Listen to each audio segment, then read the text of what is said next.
Did you know that 85% of your engine wear occurs at startup? Yes, that is correct, and this is where Lower the Friction comes in by putting a protective, lubricating barrier on all moving parts.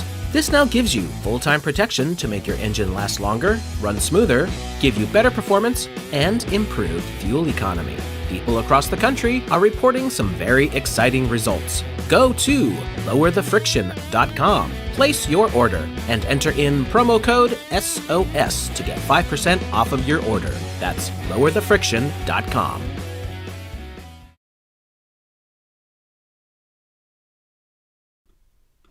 Well, hello, one and all. Welcome to the weekly Secrets of Saturn livestream. I am Jason Lindgren, your host.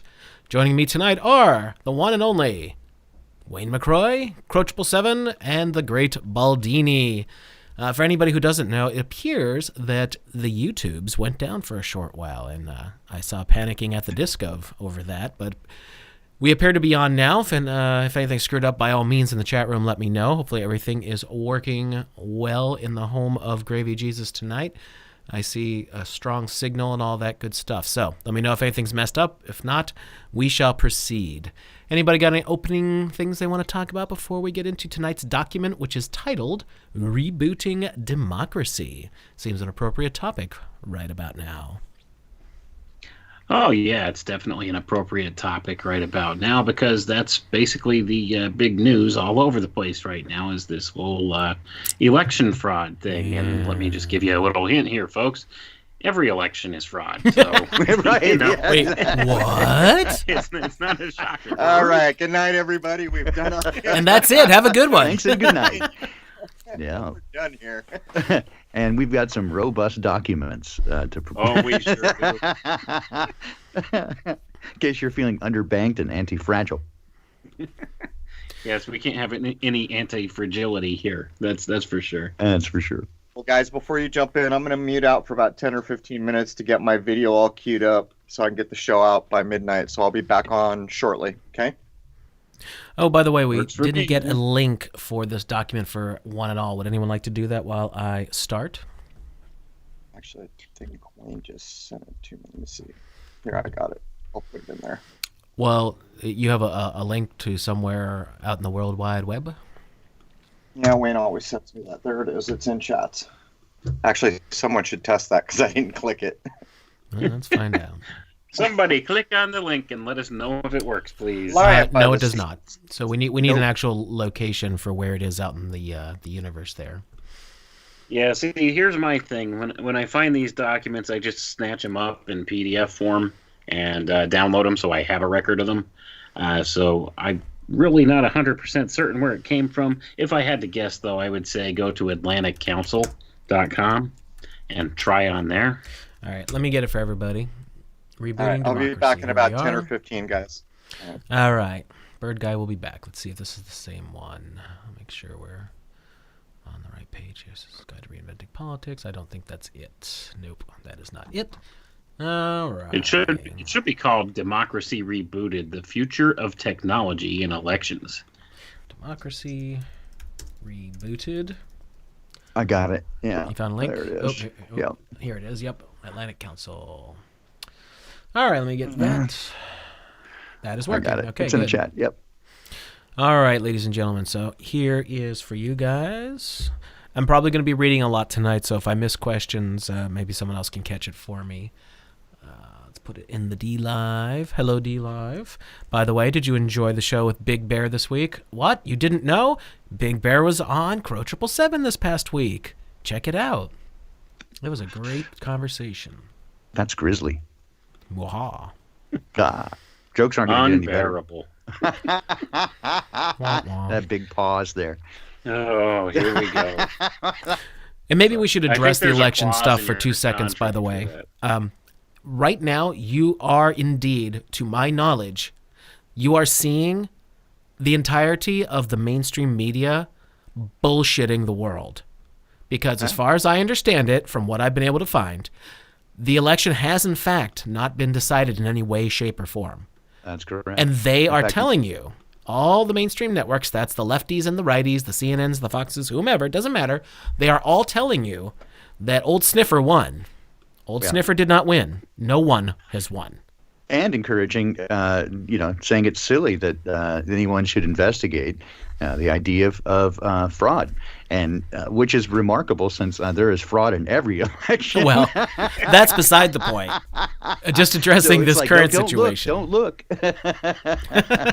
No. Yeah, please, No, please. don't go investigate, please, because, you'll uncover a giant can of worms that we don't want to have to deal with. Yeah, because they'd lose faith in the electoral process, and they can't have that, or people would realize that they're not really free, that it's all a hoax, right?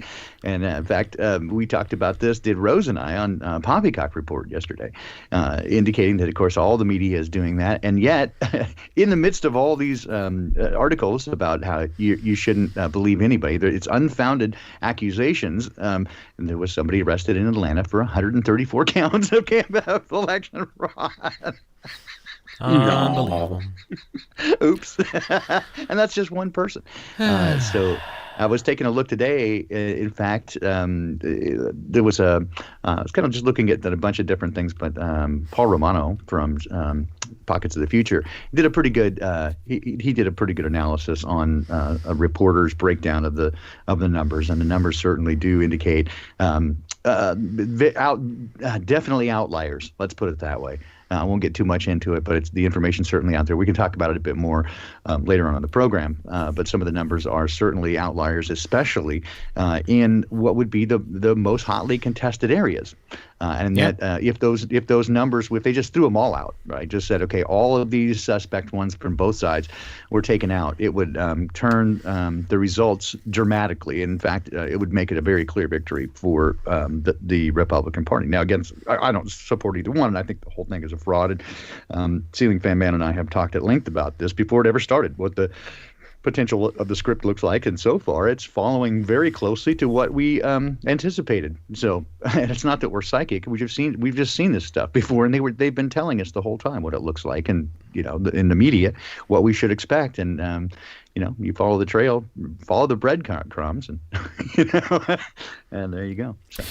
Right. So, yeah, in case anybody hasn't figured it out yet, this is the most blatant example of something that's in your face, concerns a very large group of people.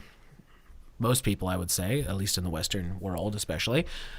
You're seeing a lie told over and over and over again. And they're not hiding stuff anymore, guys. They're literally giving us 2 middle fingers and saying, we control you. We rule you. We're going to tell you what to think. And here's the big thing that they're doing. They are stirring up the pot for such division and such chaos.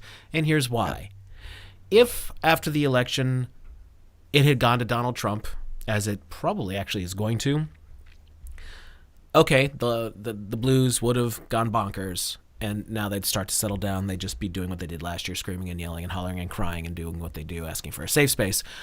But that's not what they did, is it? What they did this time, they did a Steve Harvey. Yeah, they gave it to Old Sniffer, told everybody Old Sniffer won, said that they're preparing transitions for Old Sniffer to take the White House, making sure there's plenty of things for him to smell. And guess what? It's not actually in any way, shape, or form true. So what's going to happen if indeed, and I'm not psychic either, I don't know, sorry, I just whacked my mic. If indeed, this is where my part Italian comes out, I wave my hands around when I talk. So, mangia la puerta. Forget about it. Hey. Hey, you know what you call an Italian guy with one arm shorter than the other? He's got a speech impediment. Hey. Hey. So anyway, what's going to happen now? I think you guys better stop joking about that, capiche? Hey, you know why Italians don't like Jehovah's Witnesses? They don't like any witnesses. Hey. Hey. The jokes surely are not getting better. No, they're not. But it's Not at all. gallows humor, because I didn't mean to derail what Jason was saying. It's super important. Keep going, Jason. Yeah, this really is important, because this is what I thought about right away. On election night, or afterwards, let's say the next day, because it usually happens the next day if everything is clear cut. If it had gone to Donald Trump instead of Old Sniffer, they would have freaked out, and they would have just had to get over it like they did 4 years ago. And we would have more fun memes to play with. But that's not what they did. They announced it for Old Sniffer. It's now been going on how many days? I'm not even sure. The 3rd is the election. So, it'll keep going. It'll keep going. Over a week now. Yeah. And what's going to happen if, and probably when, they flip it to Donald Trump? Well, what's going to happen is those people are going to lose their frickin' minds. They're going to go bananas, and all of these groups that are supposedly on that side, oh my freaking goodness. I mean, we are going to see chaos. And so I'm just telling you guys, that's what I don't make predictions, because for all I know, I'll be wrong, and Old Sniffer will be put in, and that'll be that. And if he does, that will be the next stage of the beer bug nonsense, because he has made it very plain and clear that beer bug gets ramped up, even though there's still nothing going on. You poor Canadians and you poor people in the UK and whatever other countries have got lockdowns already again, with zero justification and absolutely nothing going on to give any word whatsoever that there is a freaking problem with people dropping dead in the streets and everything needs to be shut down. They've locked your countries down again. God help you people. Your economies are going to be shite. And I'm sure they're going to try and do that to us again. But anyway, just keep in mind that this could be happening, that we could be having major riots and things like that occurring, because if they do flip the election, whenever that might be, in the next few weeks probably, it's going to be a big deal, especially if you live in big cities. Anyway, you may have the soapbox, Mr. Baldini. No, just quickly, from 2 independent sources, neither of whom know one another, and one is a Army reservist, and the other is a career Marine Corps guy who I have known for most of my life, since we were in school together, and he's almost at retirement age, and he had been posting several things on social media for a number of weeks, at least a fortnight before the election, kind of hinting at the fact that they were the Marine Corps was going to be ready for domestic deployment following the election. Oh, well, he kept saying toward the end of November. And then I got it from somebody else who was the Army reservist, and a younger guy, that they were told not to make any plans before, toward the end of November. They were not to make any plans for the month of November to go anywhere. And this was in August that they were told that. So I came back to the guy that's in the Marine Corps and said, hey, let me ask you directly. And he wouldn't give me a direct answer, just sort of like yes or no. I had to sort of guess at it. But basically, that anyone who is in the active service, they are tied up with awaiting orders until the end of the year, and they're not allowing any to leave, and they're being outfitted as though they're about to get deployed, but there's no orders being issued. So he confirmed that. So for what it's worth, they're ready to go, and they've been on high alert for the month of November and December, depending on if you're active or reserve. Now, again, if somebody in the chat wants to acknowledge that, but two separate independent sources, and neither of which I has any reason to be dishonest about it. So anyway, for what it's worth, there's that. Well, just for the whole revelation of the method thing, the Secretary of State did say just, a day or so ago, when asked about the old sniffer transition to the White House, he said, I'm not preparing for that. I'm preparing for a transition to a second Trump administration. Yeah. And recently, if that's not revelation of the method, I don't know what is. They're telling you, the Secretary of State is telling you that Trump is still going to be there. Now, is that Trump cockiness because he's on his side? I don't know. But I'm just saying they like to tell us things ahead of time. So anyway. Trump let go Esper as a Secretary of Defense and replaced him with a loyalist. And following that, there were about a dozen high-level turnovers at the Pentagon. And Politico made a big stink about it. That he was getting ready, that created concern at the Pentagon, that he was getting ready to take on a domestic situation. Now, again, as Jason pointed out, if they do this script, and this is exactly what Ceiling Fan and Man and I basically said, is that they're going to tip the hat one way and then turn it around. And one of the really telling things here, and I'm curious as how this is going to play out, if they do this, is because they are basically, as with everything else, whether it's the beer bug or pretty much anytime you question the mainstream narrative, they're saying the mainstream message right now is that you are crazy if you think that there's anything wrong, anything amiss, and that there should be any investigation into fraudulent voting. And again, as we know, it happens all the time in every election, irrespective of whether it's vote or die. It's the most important election ever, every time, right? So irrespective of that fact that there's always something, they're saying that people are crazy if you think otherwise. So. Again, interesting to see how that will play out, because that's just as concerning to me as the idea of Bill Gates saying, the second wave will get their attention, to which Melinda laughs like a psychotic maniac. And he's overtly saying, he put it in the context, he overtly said that was connected to a bioweapon release. So if they do, for example, release a bioweapon and say, it's the second wave, all you crazy conspiracy theorists thought it was a joke, huh? That's how they turn information into terrorism, and they say anybody that doesn't believe the mainstream narrative is a terrorist. They've already pretty much said that in Canada. The way that they worded some things. Interestingly enough, also, is that Biden made several announcements. He called it a briefing and used a seal saying it was the office of the president-elect. There is no such office, and according to 18 U.S. Code segment 709, any use of a title or a mark for an office that doesn't exist, that gives the impression that someone has authority when they do not, which is exactly what he's doing, is punishable by federal law. So he's already committed a federal crime by doing that. That's specifically a violation of the Logan Act in particular. Yeah, I think that's what that is. But I looked it up today. It's 18 U.S. Code 709 is specifically where that exists, and it is it's pretty comprehensive. And and there is no office of the president-elect. He's a private citizen until taking inauguration, irrespective of the fact that he's a former vice president and still holds that title. He cannot use the mark or the title until that. So there is no such office. So that's a federal crime. Just saying. Here's my take on this whole thing is because no matter which way that this whole thing does happen to go, and it would appear to me that this is exactly what they're doing, is the whole bait and switch idea.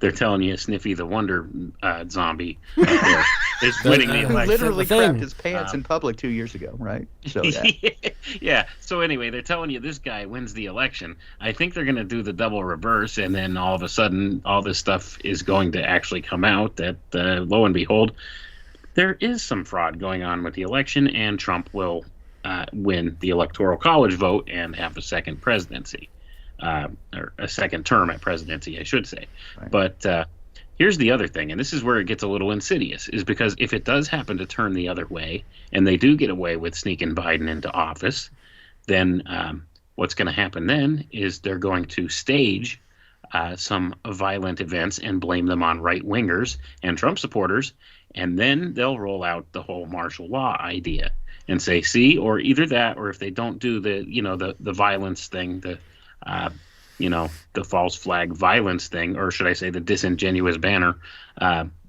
violence thing, then they'll do the whole, quote unquote, second wave thing and try to blame that on, the right wingers, Trump supporters, anti-maskers, these anti-science people, the anti-vaxxers, all those crazy conspiracy kooks that were absolutely right about everything going on right now. But that's beside the point. But that's a coincidence. Yeah, you can see. Yeah, I know. It's just a coincidence, though.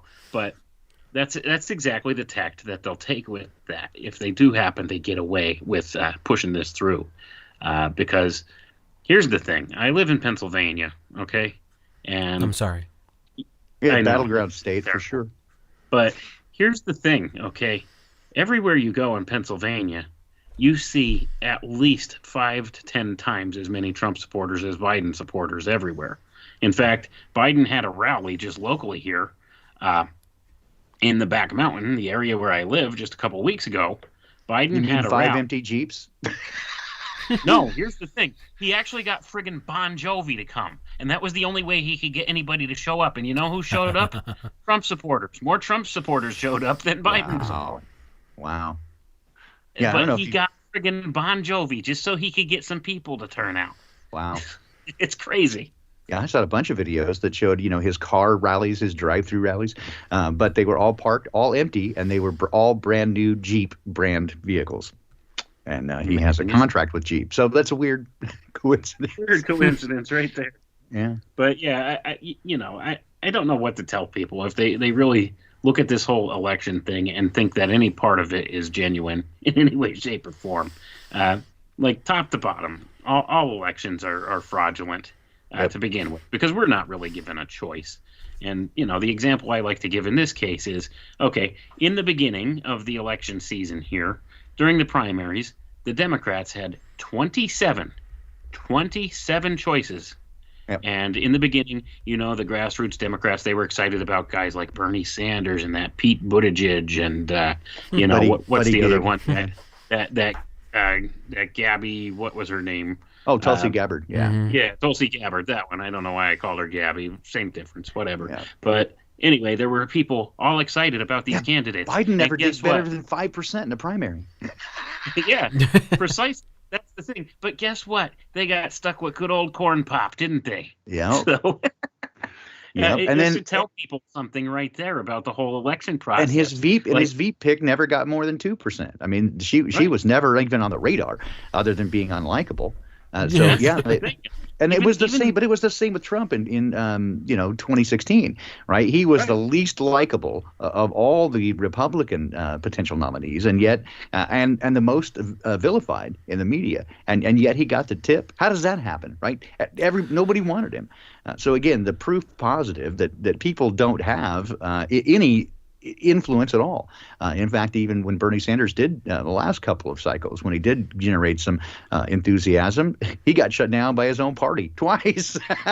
And once again, asking you to donate more money.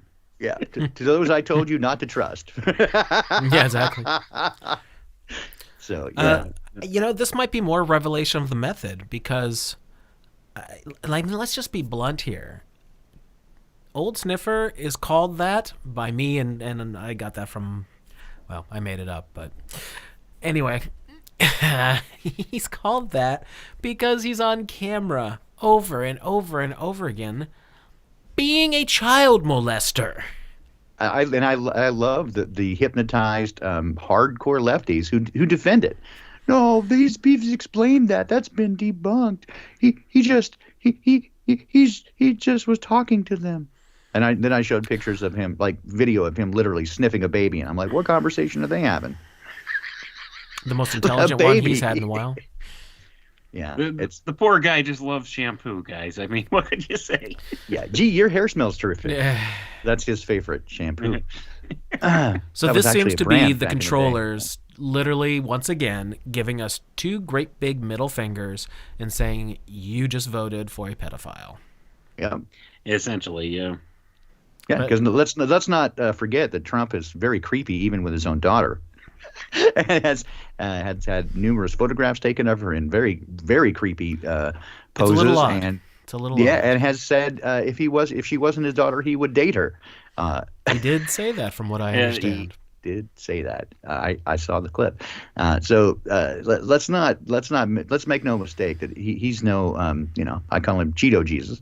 No offense to you with gravy Jesus, but yeah, he's I call him the orangutan, and I mean I have no love for the guy. It's all WWE wrestling. In fact, he's been Trump was literally in the WWE wrestling ring. He literally did it. I got my orange crush. Yeah, he literally did it. So if there's any question about what this is, that when the political theater is just that, it's political theater, and in every case, and I looked at a study just a few years ago that went back 150 years, and in every major public policy issue, when they did actual polls, not like they do now, which is just make up numbers to tell you that you're wrong, but when they actually did polls, every single time they contravened the will of the people, even if the public perception or desire was 80% in one direction, the laws always got passed the opposite. They just did whatever the fuck they wanted to, and they continue to do so. And why people continue to believe it, that voting does anything. And it was Mark Twain said, and he was a big revelator of the method, right? If voting actually worked, they'd outlaw it immediately. So, All right, so anyway, that's our quick take on the whole thing going on. And the only reason we're doing it is just because not everyone has time to look into this stuff, and we try to do our best. And we're just giving opinions, but it's all based on facts. You can look up that the election has not actually, in fact, been decided. That is a fact. So that anyway, is a fact. Yep. Yeah. I'm sorry if and some you folks can look didn't at- like it. I'm sick of it myself, but since we have a good and open-minded audience here, I thought we should at least talk about it for a few minutes, since you're going to get bombarded with it anyway. I'd rather give you something that's not complete and utter bullshit. Yeah, exactly. You just look at facts, and you can look at everything that we've said so far is certainly verifiable, including the fact that if you go back and look at, as Wayne says in his state, Pennsylvania, that despite people voting that voted for Biden actually voted against Trump, and let's make no mistake about that, that he generated very little excitement anywhere. He outperformed both Obama and Hillary Clinton, respectively, by makes almost no 80,000. Almost 80,000 votes, which again is incredulous, if anything. And these are all last-minute votes, right? So nearly 1 million last-minute votes in the state of Pennsylvania alone that came in. Well, again, just go look it up. You can find all the numbers are out there that you can find. Many places haven't done it, but 0 states have certified their election at all. Have certified their numbers at all. So as Jason said, nobody should have been declared the winner. No. And then the only person doing so is the media. So Right, if you trust the media, think again. Yeah, really. Not to mention the historic voter turnout rate in the state of Wisconsin, 89.5% voter turnout rate. That's astounding, isn't it? Yep. It's never been higher than what, like 70%? Something like that. All the way back to we like the discussed 1850s? Yeah. that. Yeah. I'll Yeah, tell you, the the only record was state like I would ever think 73% would or vote for something. Old Sniffer would be crazy California. That's the only state I would ever believe that the guy actually won in. Yeah, or New York City, right? And again, I many of don't them know, are voting man. against. They're voting against Trump. They've been convinced by the media of Orange Man bad. So they don't care who it is. They say Black Lives Matter, right? And that they're in the Me Too movement, and yet they vote for Old Sniffer and Kamala Harris, who has done, and Biden supported. He was one of the front guys for the crime bill, right? So between Kamala Harris and the crime bill, they've incarcerated millions of young black men in this country. It's remarkable that people are so short-sighted. All right. Indeed. Anybody got any last words on that, or do you want to move on to the document? I think I cut you off there, Wayne. This lag drives me nuts No, sometimes. No, that's okay. I was going to say, I think maybe we should get into the document now, because you'll see once we start getting into this document how some of these things become very relevant. So let's go ahead and get into it. Has Crow rejoined us yet, or no? Okay. Not yet. So, Democracy Rebooted, the future of technology and elections. Well, looks like we just saw that, didn't we?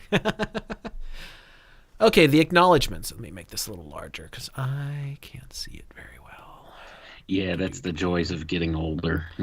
I have had bad eyesight since third grade, fourth grade, something like that. All right. This report is the product of a series of conferences, roundtables, and discussions organized by the Atlantic Council on the issue of technology in elections. We want to recognize the critical input from the many thought leaders who participated in this initiative. Thank you to Dr. Francis Fukuyama and his team at the Center on Democracy, Development, and Rule of Law at Stanford University that's for helping Francis to fuck you, Yama. for helping to Yes, organize yes, it the is. discussion with President Ilves of Ilves. Estonia, and about the country's unique experience with internet voting and governance. Oops, I just went too far. We are also thankful to the 25 executives from Silicon Valley companies who joined us for a roundtable on why technological disruption has yet to come to elections. Well, we can tell this is written 4 years ago.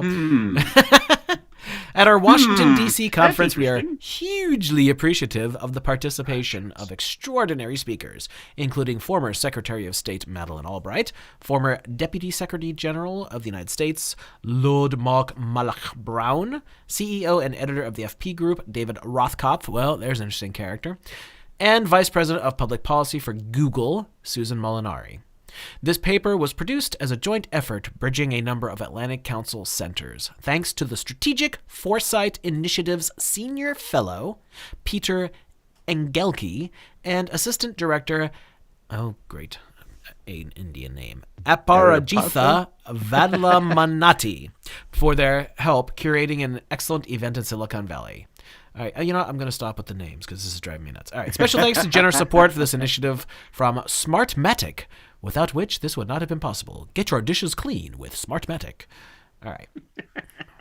I don't think that's what Smartmatic is, but, who knows? Maybe it is, because maybe that's what's going on. Find out what these Smartmatic voting can do machines. for you. Smartmatic can lose your election. Are you losing your legend? Oh, no. And Get speaking of, Smartmatic.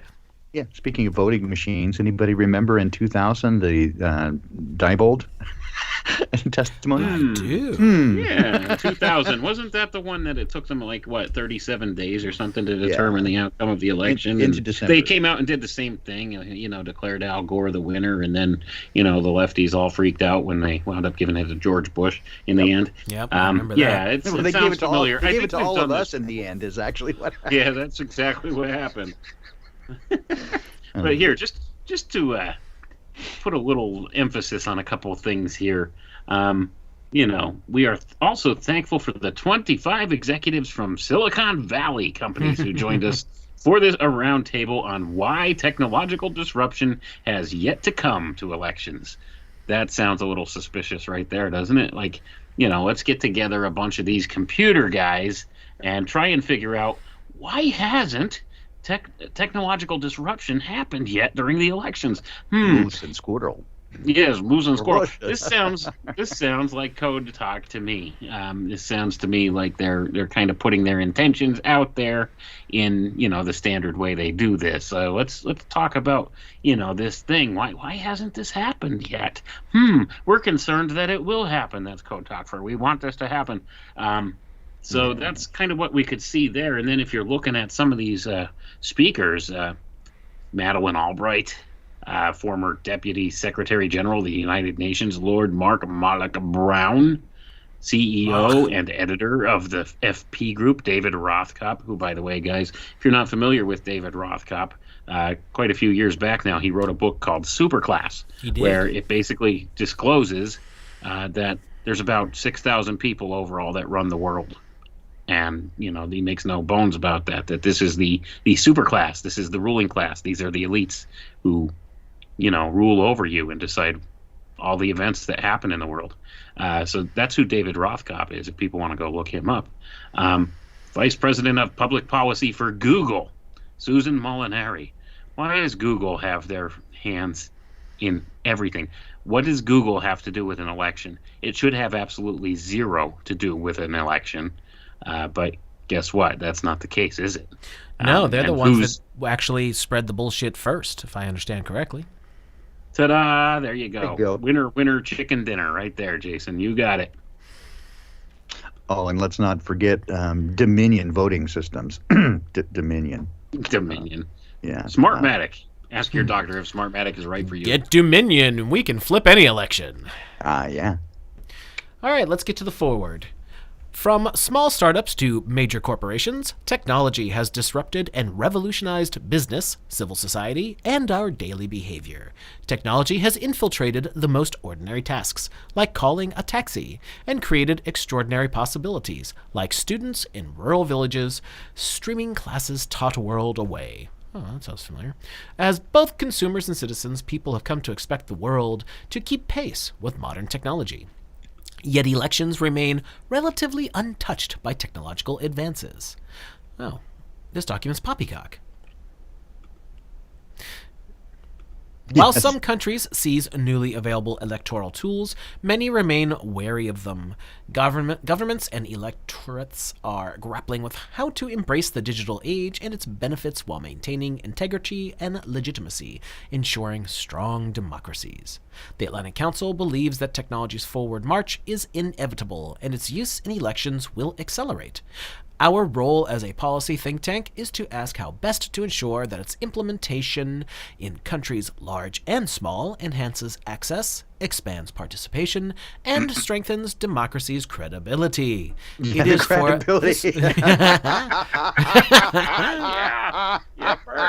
Polish knee slapper. That's great. Wow. It is for this reason that we hosted a year-long initiative to consider the issue of technology's responsible implementation in elections. With events in Silicon Valley and Washington, D.C., the Atlantic Council convened thought leaders from the technology industry, electoral experts, democracy specialists, and government and international organization representatives to ask... What the hell is a democracy specialist? They're the ones that tell you we have a Just making democracy stuff instead up of a now. democratic republic. That's what. Yeah. So they ask, what makes a legitimate election? And what role does technology have in strengthening that? Undermining that. Strengthening. That's anti-fragile thinking, Baldini. Oh, sorry. I'll be a huckleberry. Technologists something more believe that robust. the machinery is there. Many election experts tread with caution. They are less certain that technology is the silver bullet solution to challenges to democracy. But there is no doubt that technology is upending elections and governments as we know it.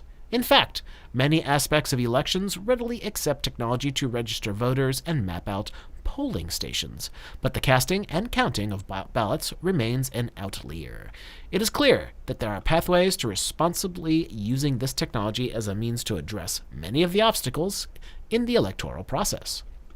And just to interject there, an outlier is very much like an outlier for those It's very of you much who are like that. following Yeah. along. It's very much an outlier.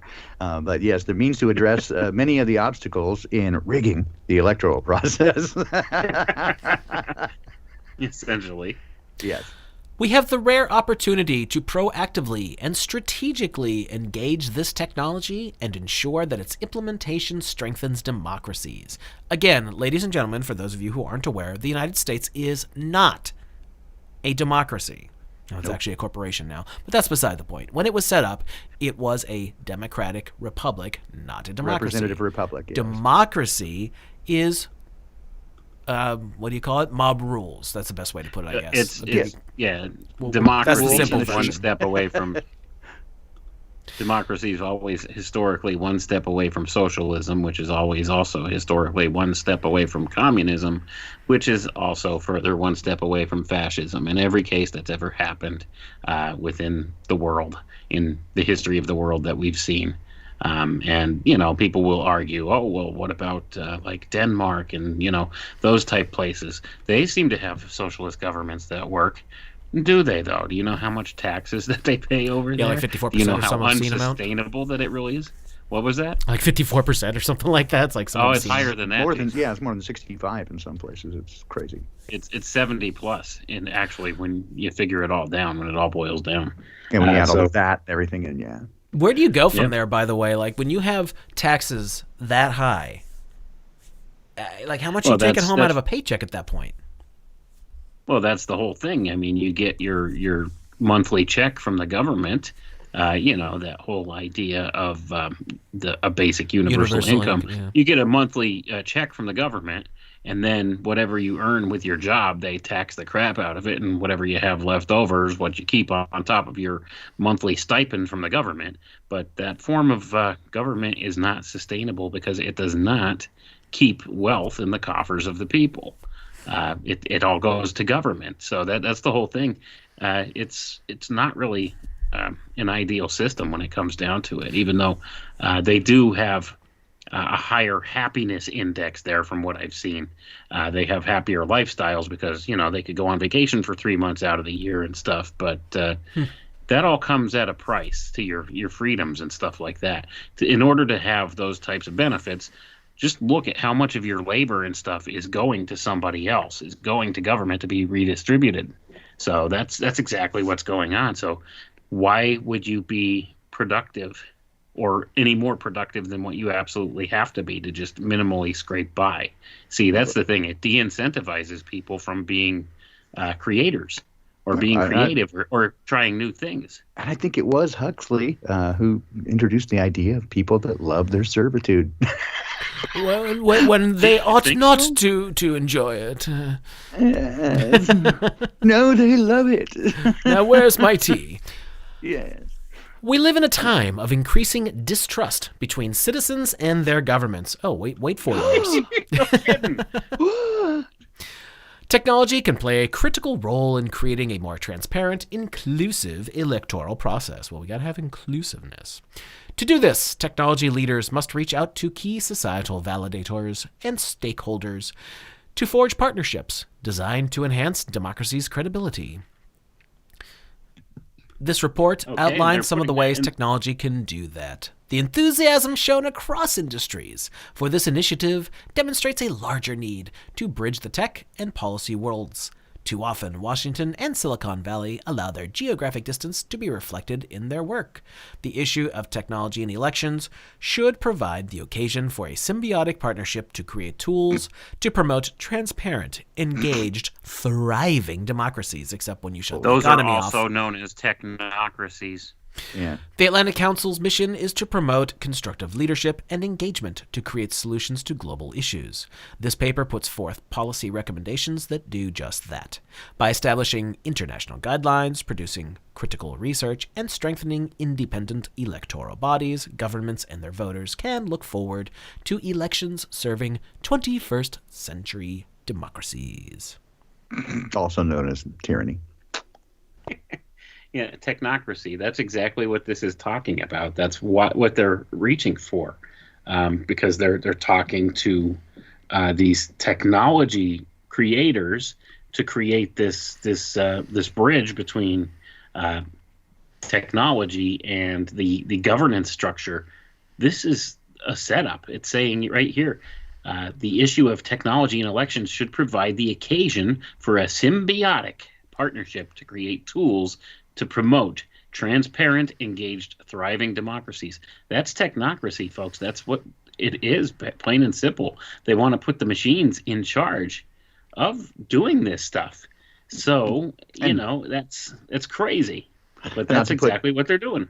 Not to put too fine a point on it, but again, the idea that you have a democracy, but they give you two choices, only two, which were the worst, and go, pick one. Pick one. This flavor shit or that flavor shit. And you're like, which one of those is worse? That's again, the very nature of it is fraud, and yes. It's a mockery. Here are two evils. Pick the lesser of the two. Yeah, but they're both evil. Yep, and that's what it boils down to in the end. All right, moving down to the introduction, which I thought we just did, but okay. People around the world increasingly rely on technology in everyday life, from the ubiquity of PCs, smartphones, internet banking, and shopping, to using GPS for directions. The list is endless. Yet the process of casting a ballot stands in stark contrast, typically involving marking a paper ballot with a pen or pencil, and counting those paper ballots, even in many of the most developed, long-standing democracies, is often a manual process. Halfway through the second decade of the 21st century, the mechanics of the voting process remain largely rooted in the past. Let's stop right there. I would not ever want anything other than that, because that would be the hardest thing to manipulate if you literally did it on a physical person-to-person count with a marked ballot and being physically counted. What do you guys think? Yeah, Well, it's the only way to do it. What's the point, though? I mean, the Supreme Court this year finally did some look at this public to say that the votes must match the representatives in the Electoral College. So technically, all this drama going on, if they're claiming Biden had the popular vote, which basically is nonsense, you're just being polled. But the point is that would automatically mean that the Electoral College has to follow what the popular vote is. But of course, we have some states, because they're going to make a mathematical equation out of it, where if you win the state, you win all the electoral votes, regardless who they're given to. So it's a rigged game. But my point would be, remember when the Diebold's first came out, and they were saying, oh, the Bush family has something to do with this? Point is, there was a lady in California who went to something like 20 polling places to exercise their supposed right of taking the ticker that's actually right there at the polling place and matching it against the count. She didn't find one that was even close. And so the whole thing, I don't know if you guys have covered it, but as anyone mentioned, in a list of all the countries, where does the United States rate as a democracy? It's like 60-something or 50-something, which is laughable in the first place because the Electoral College does it all. So to call it a vote is disingenuous. It's a poll. You're being polled at best. That's correct. And as we stated, that the United States is not a democracy; it's a democratic republic. But this document and their proposals are supposed to be for "quote unquote" democratic countries, more robust democracy. more robust. There's that robust word. Everybody's been robust lately. What's up with that? Yeah. Everything's robust. I mean, when you look at all these policy planning papers, they talk about a lot of robust things. Robust. Some guy named Roe broke everything. Yeah, for sure. Oh, well, here we go. Again, this paper's from 2016, so let's keep that in mind. As the United States is on the brink of a critical election, and countries around the world prepare to head to polling stations to select their futures, this is a crucial moment to consider the voting systems used when choosing elected officials. At a moment of profound political divisions and growing distrust between citizens and their governments, transparency, accuracy, and credibility are more important than ever. You don't say! Of course, the larger electoral context encompasses a free press, including equal access to media for candidates, protection against violence, and fair campaign finance laws. These key factors are emphasized in an internationally recognized assessment by former United Nations Secretary General Kofi Annan in an extensive report on elections, Deepening Democracy, a Strategy for Improving the State of Elections Worldwide. The selection of a voting system is one of an electoral authority's most important decision. Well, maybe they want to propose something that works for the entire world, right? They like that one world stuff. Gee, you think that might have something to do with a lot of this? Would you say Kofi Annan or QAnon? I kind of missed it now, sorry. Trust the plan. Was it Obama or Osama? Yeah. Trust the plan. Okay. With all the ways technology has advanced communications, healthcare, banking, and beyond, what role can it play in strengthening elections? As countries seek to increase participation, credibility, transparency, and access for all voters, governments must also consider the obstacles, both concrete and perceived, to introducing technology into the democratic process. With an increasingly tech-savvy electorate, How can governments responsibly keep pace, including determining the electorate's expectations about incorporating new technology into ballot casting and counting? As people increasingly use technology for a wide array of everyday functions, is there something categorically different about using technology as a consumer of goods and services compared with using technology as a citizen? I was going to point out, it seems thus far, this document is overtly concerned about the optics and credibility of an election, not the actual processes or its legitimacy, but actually that people believe it. So far, that seems to be the primary focus, is that they can sell its credibility more so than it's secure or actually valid. But look at the spell that's been cast here. Jason and I, some years ago, I don't even know how long ago, we took apart elections to prove that the political red-blue mechanism is a complete construct. We actually did it. We recorded today an episode on color, which shows you exactly what's being manipulated with their choice of coloring in these things. But there was a show that used to be on called Adam Ruins Everything. Something like, I don't know, 2 months after Jason and I did that show, Adam Ruins Everything came on and almost verbatim matched the things we said, while at the same time proving that there was no democracy and that it was a backdoor to power through the Electoral College, but at the same time over and over stating how important it is to vote. And so they're on relatively mainstream TV. They've told you the truth, and the effect is a net gain of 0. So it goes to show where we're at. Yeah, it's all a zero-sum game. They by design. But yeah, I agree completely with you, Crow. That's what we have is a sham, and there is no part of the election other than local elections seem to be fairly legitimate, if not just to give it a patina of legitimacy, so it makes it appear as though it's working. Did anyone follow? I mean, I know the supposed Supreme Court, that stage, put out some edict this year saying that the electoral votes had to match the ballots. And I didn't pay much attention to it. But anyone listening, I'm not going to tell the story again. I've told it too many times. Anyone truly interested, go look up online anywhere. I don't even give a damn if it's Wikipedia, if it's still there, how the Electoral College was set up and what the state of Rhode Island did as one of the 13 original colonies, refusing to participate, stating this is a backdoor to power you're putting in. And these things are all on the record, so, how in the hell do we get all these educated people still participating when it's as plain as day? I don't know. It's a hell of a spell. Yeah, it's definitely called mind control and propaganda. That's for sure. Before we continue with this, let's also take a moment to talk about where do these companies, social media, professional pretenders known as actors and entertainers, where do all these freaking people get off telling you to go vote, and quite often telling you how to vote? I don't need Google or Facebook is probably the worst. I mean, over and over and over and over again, I could not go anywhere, and I'm sure this is everyone who uses the technology. It was just being shoved down our throats. And I think that's part of the spell that they were weaving so that they can do what they're doing right now. Like, they told you to vote over and over again to convince you that it means something so that they can unfold the next stage of the script because it was so important and they shoved it down your throat and up your butt. And how to vote and for whom, so that you would think that everybody else was, if you didn't want to vote that way, everyone else did, so you could consider it legitimate. I got multiple times invited by Facebook to vote for other states in which I do not live, and of course they know where I live. If they wanted me to vote for Arizona, they wanted me to register to vote in Michigan. They offered me to register to vote in Texas and Oklahoma.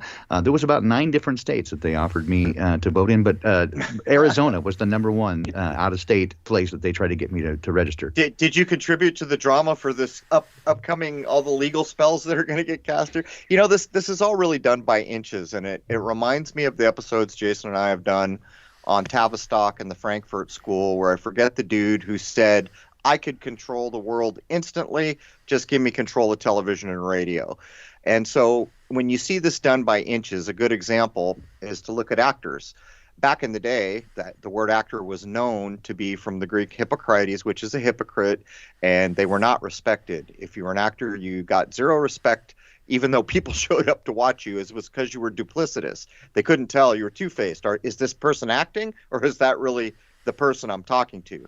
There were all these laws and rules put in place saying no actor could hold any important public office for the very simple fact that actors are known to be duplicitous. They can act. Now come up to the 80s, where openly, all of a sudden, they make the incumbent president look like the biggest weenie that ever fell out of underwear, named Jimmy Carter. Couldn't quite get anything done, and he was a peanut farmer we could make fun of to boot. And by the way, he had a drunken brother who made his own beer. Beer.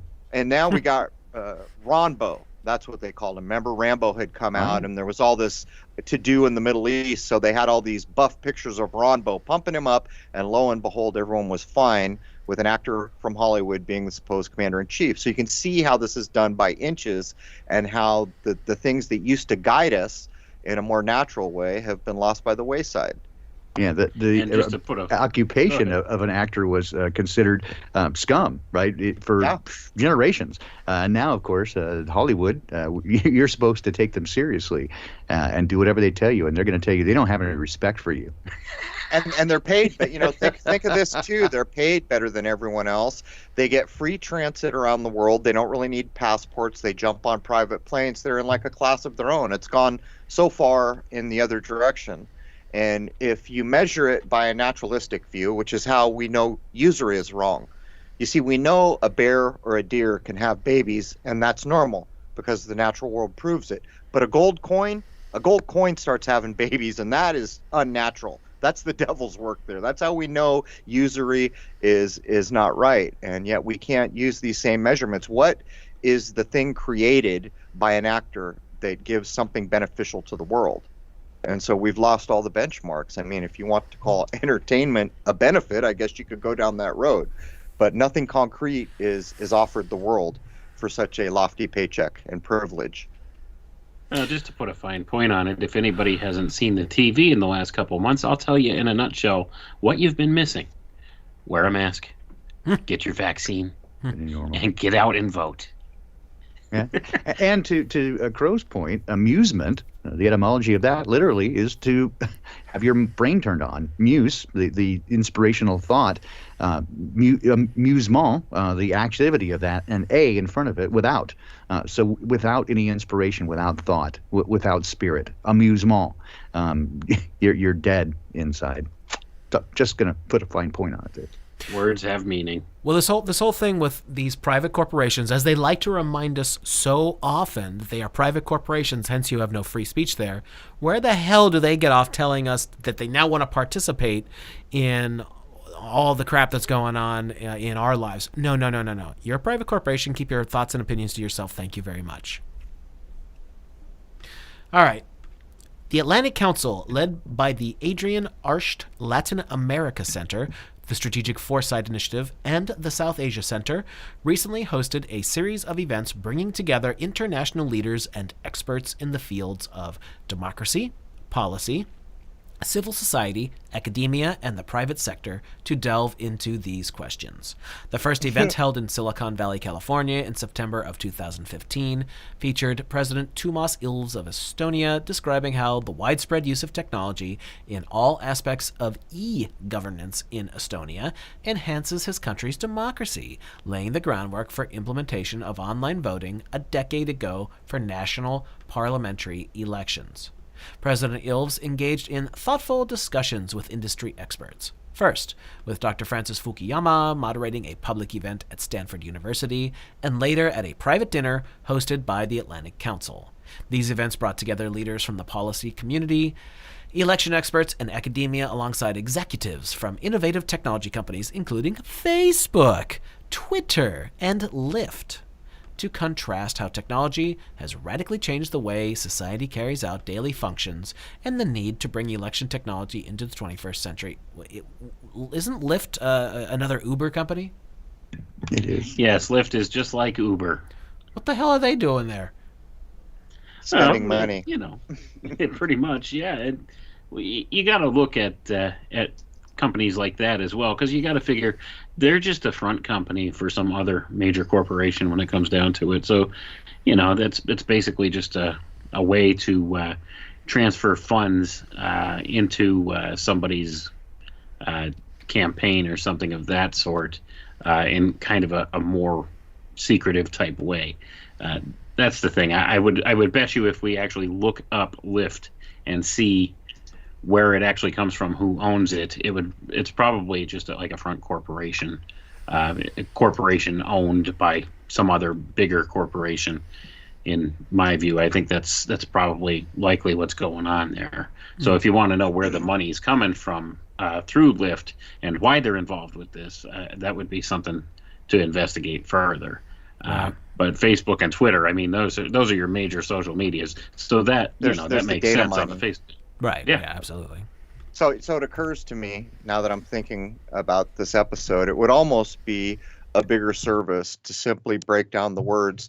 Like I noticed you said to help foster democracy. Well, there is no democracy at the national level, none. And so then they said the word civil because that's one of the things they're promoting. With the law series we've done, we can demonstrate that if you are a citizen, you are basically a slave. That is the idea of civil. You can interchange in the hidden legal system the word civil or any variation on that with the word slave because you have no standing and you own nothing. And so if you went at the etymology, it would actually, it would be a greater service to people because that document is a bit like a guy showing up who's got a giraffe and he's going to tell everyone it's an elephant. And the way he's going to do it is he's going to say, you see that elephant over there? And someone's going to go, is that an elephant? And he's going to say, yeah, elephants have a long thing, right? And we're all going to agree that elephants have a long thing. There it is. That giraffe's now an elephant, basically. But if anyone bothered to look, they would be able to tell that that's a damn giraffe, buddy, not an elephant. So I'm just saying. Well, let's also not forget that everything is commerce. It's not democracy. That's a fucking lie. To say the least. Yeah, at the end of the day, government essentially is coercion.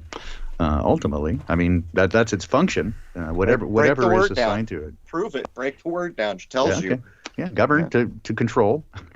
Meant the mind, right? It's mind control, but its function is then to not only control the mind, but through coercion to enact laws and statutes which prevent you from it's one group taking control of another, not only their mind but their physical body as well. And in this country, of course, you've proven it over and over again that with the straw man, they create a corporate identity, a false corporate shell for you, the straw man, and run that. And they have rule over that because they invented it. It's a legal fiction. So, but without getting too deep into that rabbit hole. No, not really though, because what you're demonstrating, it pulls the rug from these kind of bold-faced documents where they're using words like election, like vote, like civil, like no, dudes. Those words all have a meaning, and we can correlate them with what they mean. Tonight we're going to run Ken Cousins from Gemstone, and it is another full-spectrum view of what's going on in the legal world, and maybe another close run at a person who's as close as we can see to removing themselves from that system or being able to if they wish to. And you see, these are the realities, the actual realities. And so we've become kind of childlike where we're just going to use words. Okay, vote. Okay, let's everyone say vote. Nobody knows what it means, but let's all just use the word. So it's kind of a critical thing to break it down at its foundation. Yeah, and they do it, and as you say, Crow, I mean, they introduce semantic drift on purpose in the same way that they take anarchy, which is literally without a king, without a ruler, and make it to mean lawlessness, right? Instead and chaos. Of self-ruling. Instead of self-rule, yeah, exactly. Without a king, without a ruler, and then they do another thing though, because that's where we're getting the ideas. The idea of an archon is mixed up in that. And so then they launched the fantasy love boat, right? So, archons, these magical beasts from somewhere, and clearly they were talked about in the Bible. And there used to be giants that were 100 feet tall, and they could disappear at the whim, and they could, the same thing is done with aliens. Now think about that word. We're going to have Dylan on soon, who's, for a young man of 37 years old, so impressive what he's doing with language that he learned from other people he was following online. But think of the word alien. Now, if someone comes across the border south of us and they come here, they're an illegal alien, right? Well, what people have missed is what's actually going on. It's in the word. They've put alien. Alien can be broken down phonetically to a lien. They've put a lien on your thought process. And the reason it's an illegal alien is because he's not in the legal system here that binds us. So the lien, you can see where all this goes. And if you go at those words and you learn how to break them down, they're self-explanatory quite often. Yeah, that's one of the most important things I ever learned early on as a kid by reading the dictionary and the encyclopedia was learning etymology and learning how to break words down at their basics, roots and suffixes. You can find the root of almost any word, especially if you learn a little Latin. No, that's a big deal. That's a big deal. And not only that, now people are formalizing. You said what I said because we're both older than dirt. The idea of a prefix, a root, and a suffix. That's what I've always used. The newer, younger folk who are going to town on this call it word splitting.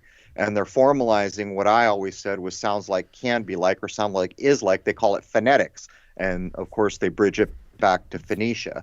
But these are the things that really matter, because if you get any number of people who view language in this way, it's a knowing that's not really arguable, because it's like a vibration rate. You can measure it. So the etymology of a word is what it is.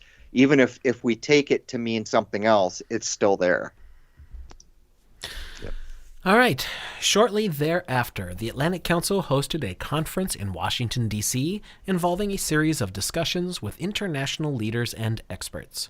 Among them were Justice José Antonio Dias Toffoli, President of the Supreme Electoral Court of Brazil, and Manish Tiwari, former Minister of Information for India, representing the two largest democracies that conduct elections entirely on electronic voting machines. Now, this is interesting. They're talking about people all over the world here that are participating in this. So here's our one world again.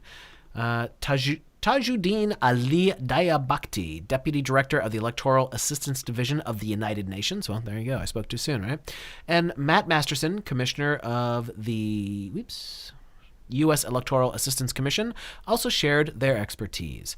They were joined by thought leaders. What is this term, man? Thought leaders. It's the third time they've used it. Someone get Winston off the table right now. Room 101.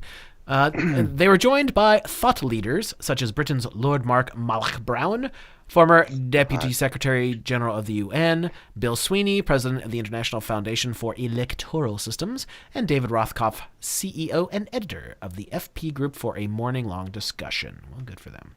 The conference also included keynote remarks from Madeleine Albright, former U.S. Secretary of State and current chairman of the National Democratic Institute, who described technology as a tool that has empowered citizenry worldwide. A private breakfast preceding the conference featured remarks from former Congresswoman Susan Molinari, who now serves as Google's Vice President of Public Policy and Government Relations. Well, isn't this grand that we always see people going in and out of private corporation and high positions in government? Interesting. That's a coincidence. Come on, don't be a theorist. Come on, She described how Google technology, launched in partnership with the Pew Charitable Trust's election initiatives, is helping tens of millions of U.S. voters find where to go to vote. In a world of pervasive technology, well, you know what? They definitely did this time. They didn't stop.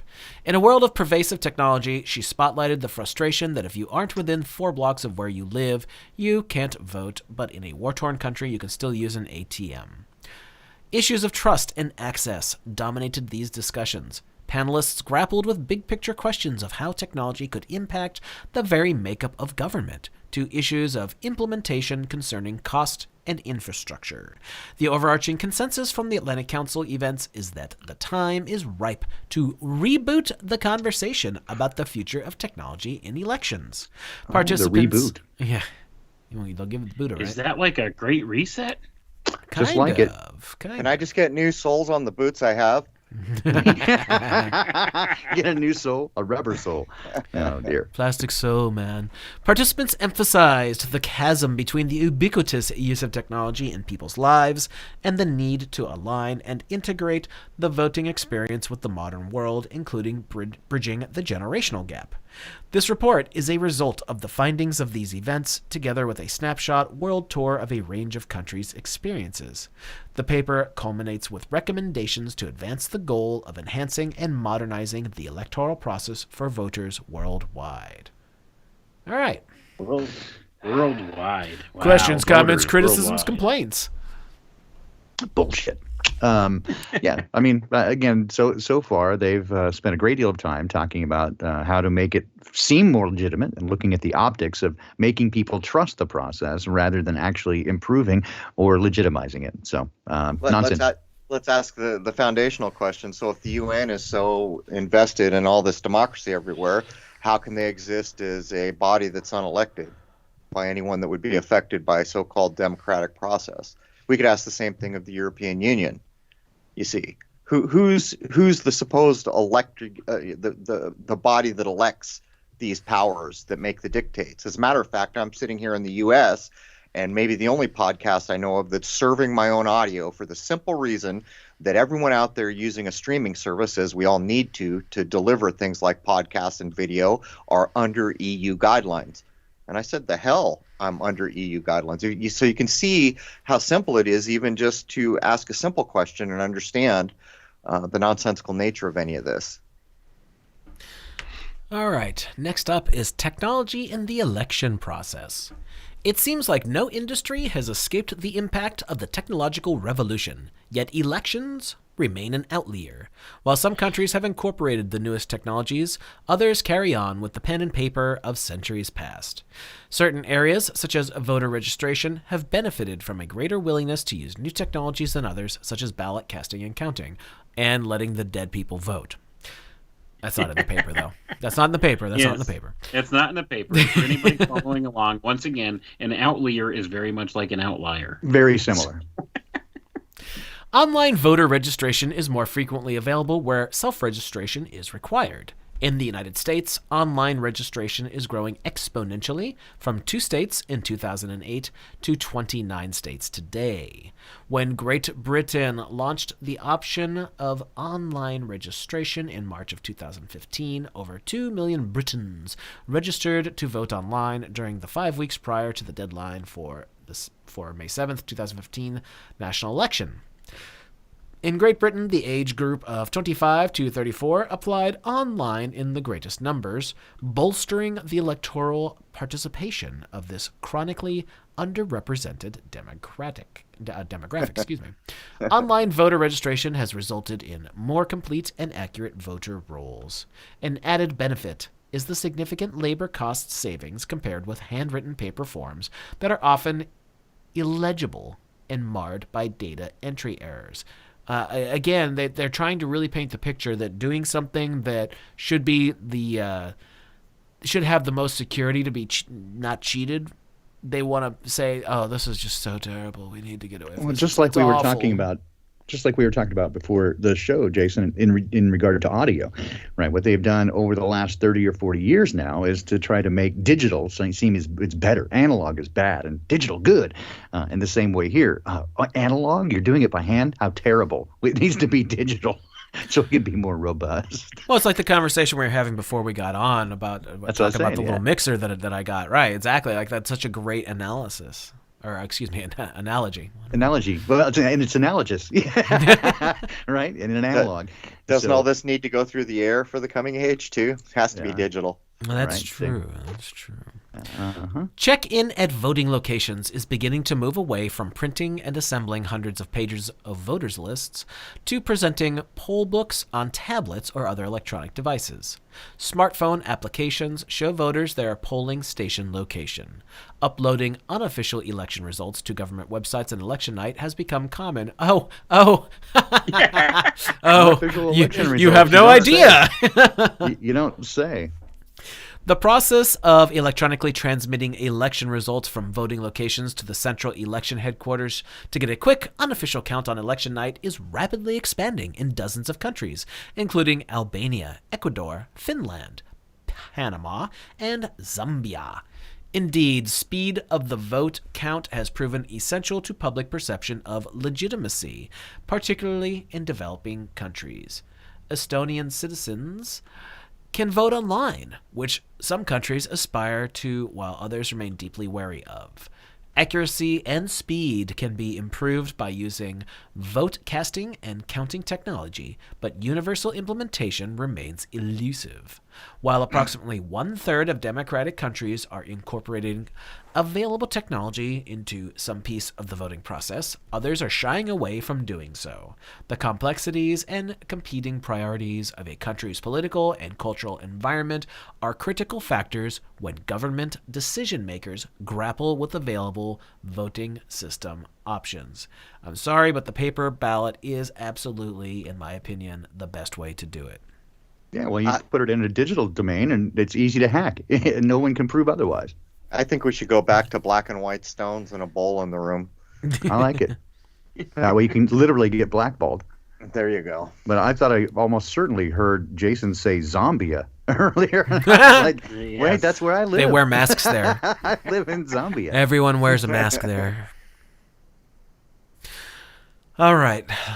Let's go down here. Building and sustaining trust. It is clear that trust is the cornerstone of any election. Bill Sweeney, president of IFES, identified two critical questions surrounding this issue. Will the electorate believe the outcome of an election? There you go. And will politicians accept the outcome and be good losers?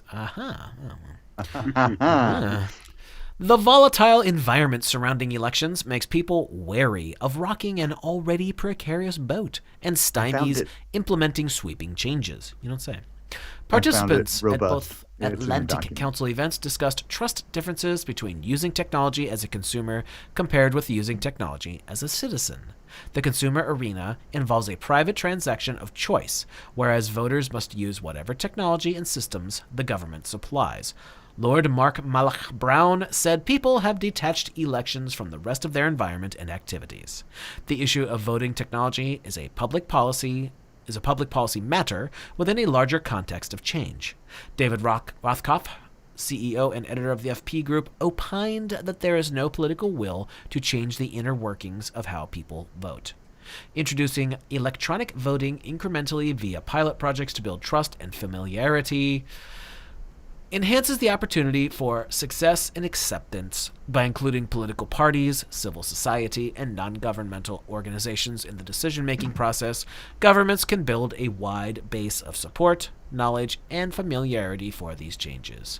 Launching a robust public education and awareness campaign is another essential component to educating voters on the use of the system, communicating the goals and objectives for implementation, and providing public feedback mechanisms. Such efforts are particularly important in countries where public trust in government institutions is at a nadir. However, the unpopularity of government does not necessarily erode public trust in the governmental institutions that oversee elections. Brazil exemplifies how these disparate levels of trust exist for different institutions within one government. While the president's approval rating has dropped into single digits and trust in Brazilian institutions fell over 30% between 2011 and 2012, there is little dispute over the validity of the elections. The independence and competence. I'm sorry, I can't help but laugh at that. All right, someone get the leftover cocaine. This is going way too far. Man. The independence and competence. We got the word robust, so. Yeah, robust elections. The Robust independence feedback. and competence of Brazil's electoral court and commission is reflected in positive public perception.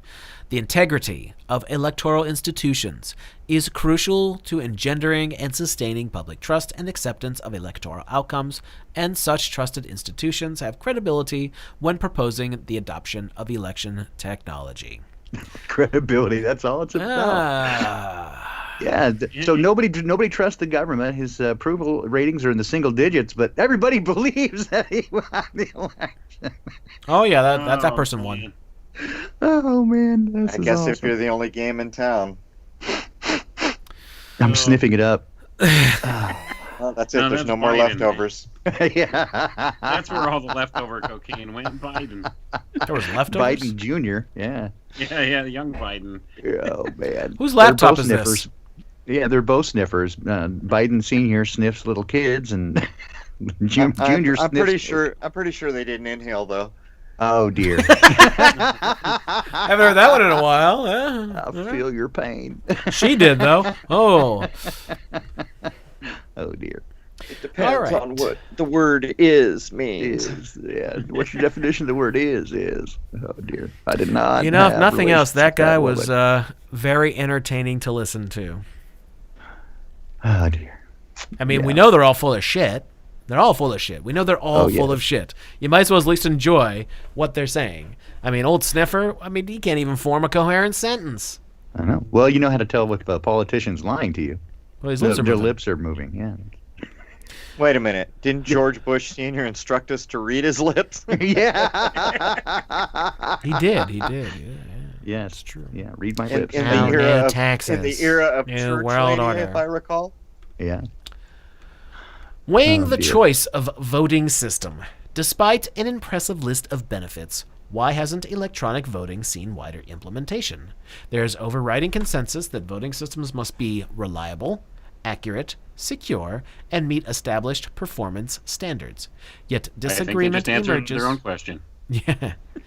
Yet disagreement emerges regarding the perceptions of the strengths and vulnerabilities of electronic voting compared with paper ballot voting and the weight given to multiple criteria for evaluation. Accuracy of the count, speed of ballot tabulation, auditability, I like that one, transparency, ballot security, including susceptibility to fraud or manipulation, voter convenience, equipment costs, and accessibility for all voters, including those away from the region, those with disabilities, and multilingual considerations, are all factors impacting the decision. The desire for greater electoral participation and the issue of whether or not a voting system can impact voter turnout also enter the debate. While with a lack of universally accepted standards for electronic voting, there is ample room for questionable practices and concerns about fraud and ballot manipulation. The disparate experiences of various countries have led to a lack of consensus on the best way to conduct a legitimate, transparent electronic election. Countries have undertaken implementation of new systems at different times, motivated by the political climates and demands of the electorate. The last 5 years have seen a dramatic and dichotomous transformation, whereby some countries have expanded implementation and others have reverted back to paper ballots. Gee, I wonder why. Yeah. If they're so concerned about security, which is all we're hearing about here, wouldn't you actually be concerned with the Electoral College? Because, you know, everyone just watched the news, right? They don't give a damn what the vote is. It's the electoral votes that get tabulated. So why is there never any concern for the manipulation of the very thing that's actually doing the seating? Let's not ask legitimate questions. That's Don't look under that fig leaf. Don't go thinking there, Crow. Don't do you're doing that. Too much thinking. Yeah. That's not good. They don't want thinky going on. yeah, that's not allowed. Why use electronic voting? Benefits and advantages. The circumstances of different political environments and electorates have led some countries to seek alternatives to their voting systems. From managing hundreds of millions of votes as India and Brazil do to aiming to increase inclusion and accessibility, various countries have turned to technology as a tool to help address these challenges. Where can technology help strengthen the electoral process? Why should technology be adopted? 4 key reasons stand out. Accuracy is paramount. The primary incentive for adopting electronic voting is to increase the accuracy of ballot counting to reflect the will of the voters, including by preventing fraud. Ballot box stuffing. Oh, the next sentence is a doozy. Fraud prevention is a delicate issue in every discussion of electronic voting, as it is held up as a principal benefit, and a principal concern. With an increasingly tech-literate electorate, many countries, especially in the developing world, are placing greater faith in the precision of technology.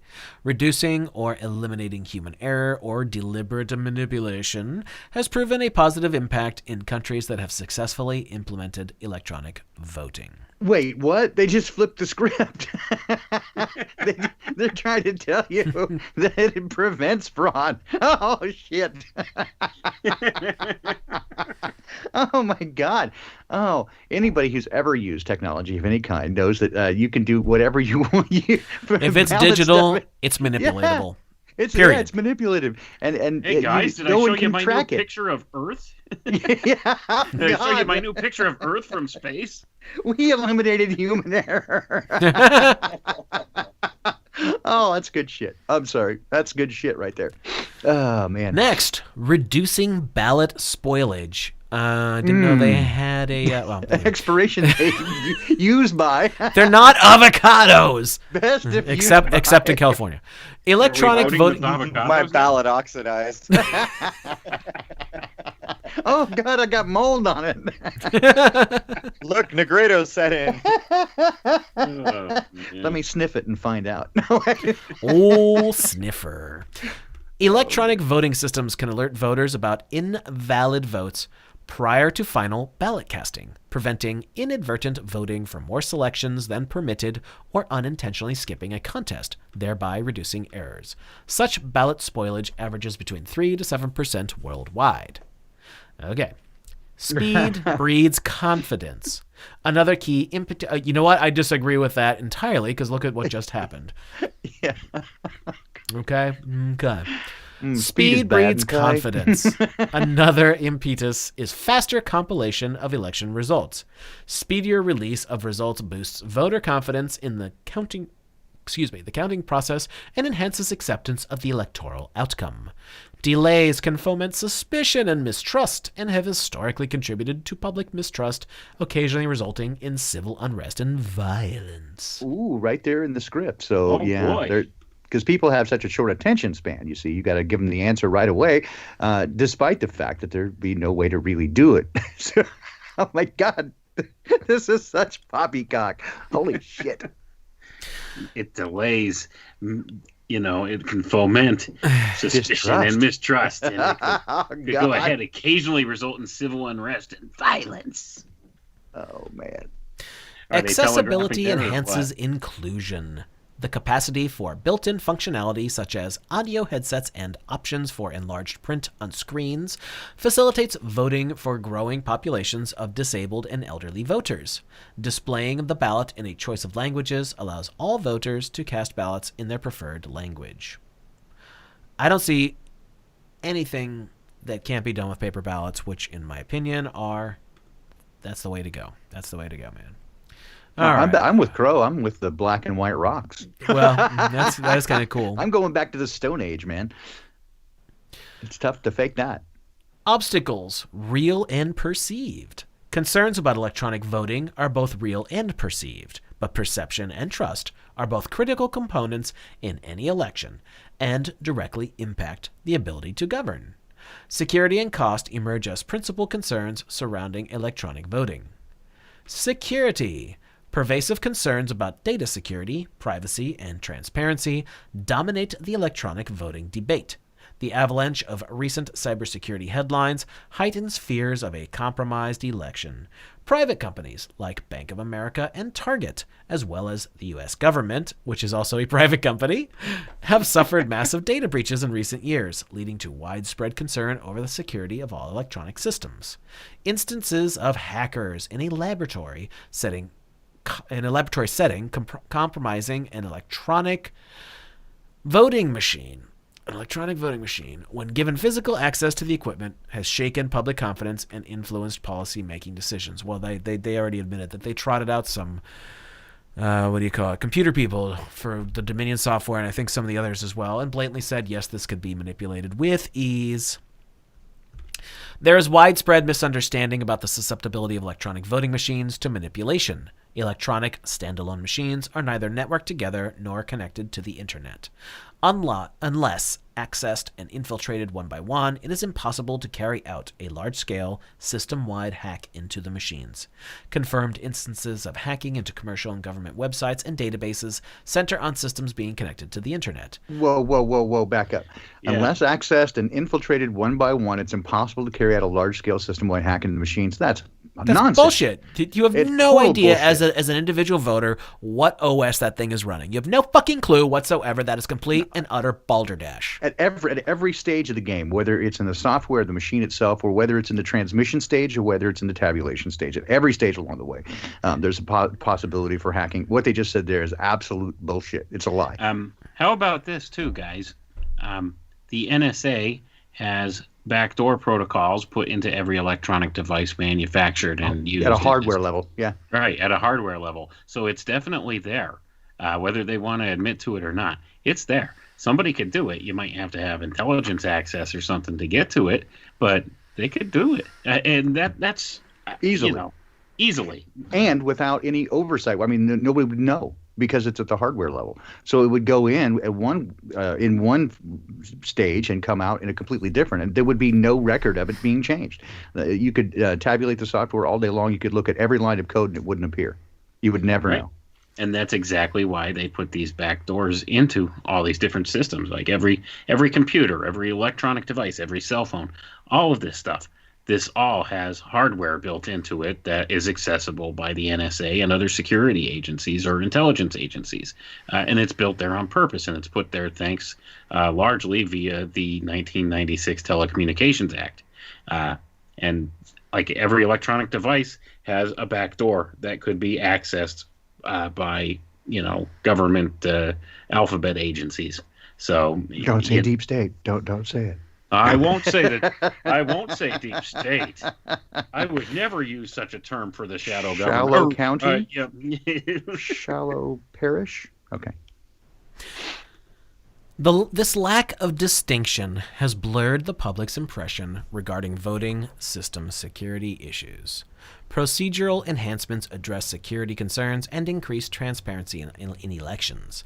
These include openly conducting rigorous pre-election testing and post-election auditing of the vote count, introducing third-party independent auditings of voting system software and source codes, inviting political party representatives and outside observers into all stages of the election process. These include regional observation bodies like the Organization of American States or nonprofit organizations such as the Carter Center, and parallel vote counting, an election observation methodology based on random sampling of voting sites to independently verify election results.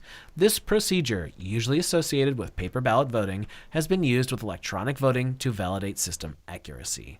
The experience of countries highlighted herein illustrates that incorporating such measures into the electoral process can increase voter confidence. This still doesn't change the fact that if there is some sort of physical backdoor built into the damn thing that they don't know about, it can still be manipulated. I mean, this is... Keep watching, though. The only thing they really are concerned about here is voter confidence. While they talk about security, it really is just making sure that people are believe in it, right? Believe in the outcome. Not really about the security itself, but increasing voter confidence. That's all they're concerned about, is make sure that you buy it. Well, let's talk about voter confidence for a second in the United States. They've got a huge chunk of the United States population believing that the election has been won by old sniffer because they don't know a goddamn thing about the actual system. Because they believe the media. Yeah, that's what I'm saying. Tells them. They don't even know how the frickin' thing works, so they're just believing what CNN and Fox told them. Anyway. Yeah, well, and everybody nodded their head when they said, Associated Press called it for Biden. Everybody's like, oh, yeah, I guess it's done. And that's what they're using as to dismiss any allegations of fraud as well. AP has already called it. Well, they're the authority. I'd like to make an observation here. So the only people who truly know anything about a digital system are the people who wrote the code. It's literally coded. Yep. So if you take something like CERN as an example, and they tell you a particle just went around in circles 25 miles at the speed of light and crashed, and the spirograph image comes up, the only person that knows, or people who know how the image was created, were the people who wrote the code. It's literally coded. So the idea that somehow you can get, representatives or anything to police it is laughable. Do they write and read code? Yes, and I mean, anything could have created that image. As you used the example, anything could have created that image at CERN. Right. Somebody in the back room with Photoshop. There you go. In the same way that they say, we pinged, we got a single photon back from the moon. because we got a ping. Oh, there it is. We got a ping. Right? And people buy it. And this is, this is what people don't understand about, for example, NASA fraud. Oh, how many people would have to be in on it? Almost no one. Everybody sitting there at their desk is looking at data. That data could be fed from anywhere. They have said themselves it's impossible for the people operating those monitor stations to tell the difference between a simulation and the real thing. Well, that's because they ran the simulations. They did the moon landings before the hypothetical real moon landings. How many times? Dozens? Dozens and dozens and dozens just to go through scenarios of possibilities? Yeah, but that's current to this day. They still do the same thing, for example, with the Mars rover and stuff, right? So most people there, I think, are completely out of the assumption that what they're actually doing work. All right. Any security assessment must weigh the risks of an electronic ballot against those of a paper ballot. When using electronic voting machines, equipment malfunction and potential security breaches are the dominant concerns. Alternatively, paper ballots can be lost, misplaced, or stolen. Cost. The issue of cost, both for initial acquisition and maintenance of electronic voting machines, looms large when governments contemplate voting system implementation. Little information exists to determine whether electronic voting is ultimately more or less expensive than paper ballots. Procuring a voting system is an infrastructure investment, often falling outside of annual governmental operating budgets.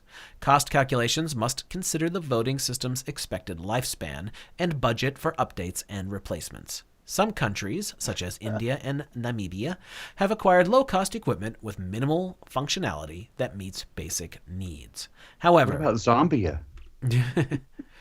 Mask.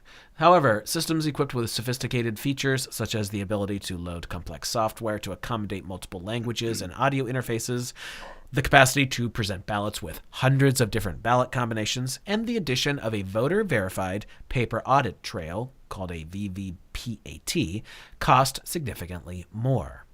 There's little analysis available on the costs of using paper versus electronic ballots.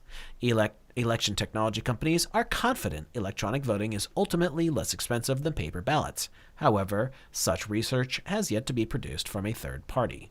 The deputy director of the UN's Electoral Assistance Division noted that over the last 10 years, the UN has seen a tremendous increase in requests from different countries for assistance, both technical and financial, in updating their voting systems. He said, that's the perfect people to ask. Hey, UN. Let's ask the one world government people. Hey, what do you think? Unelected world government body. Could you come help us with our election? We'd like your opinion. We need your help. Think about this, though. So they're saying there's this whole digital need to vote, but the government doesn't have the budget. How often do you suppose Apple gets hacked with all the security Apple's got on everything? So Apple can pull off iTunes, but digital elections, that's going to be difficult. Yeah. Oh, man. He said that without the availability of proper cost-benefit analysis, it is difficult for countries to decide on a sustainable path forward regarding electoral equipment. All right, next section. Electronic voting around the world. Which countries have reaped the benefits of electronic voting, and what factors contribute to their sustained success? What can be learned from examples in other nations, several of which successfully implemented electronic voting for a number of years, but subsequently returned to pen and paper? Obstacles have ranged from opposition by organized community groups and political parties to insufficient trial periods to inadequate regulatory and certification processes. Below is a brief look, including a closer examination of several countries' experiences. I just lost my page. Get back there, you. That's what I get for having it so large. In recent years, countries in South America, Asia, and Africa have been active in conducting pilot programs using electronic voting, including Ecuador, Mexico, Nigeria, Nepal, Peru, and the United Arab Emirates. In 2014, Namibia became the first African country to deploy electronic voting machines for all of its 1.2 million voters, almost half of whom are under the age of 35.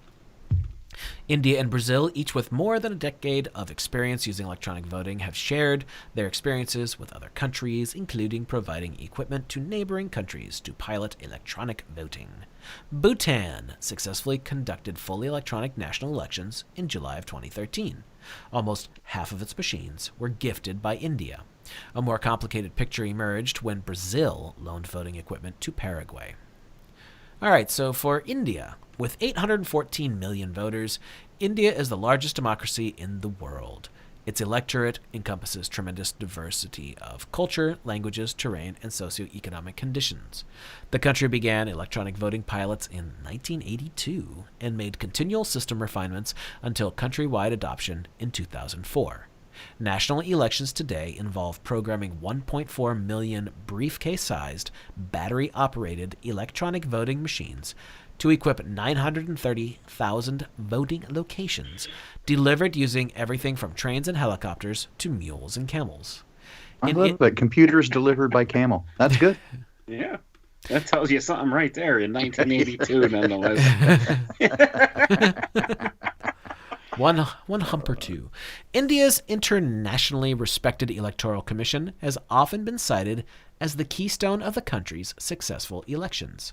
An independent constitutional body, the Election Commission of India is not a political body, and its respected status has allowed the country to implement new voting systems targeted at creating more inclusive, accurate, and legitimate elections. To expand inclusion in India, ease of use, including for the country's sizable illiterate population, was a priority in adopting electronic voting. Another motivating factor was cost savings. The system was developed by the government and consists of relatively basic units manufactured for under $300 per unit.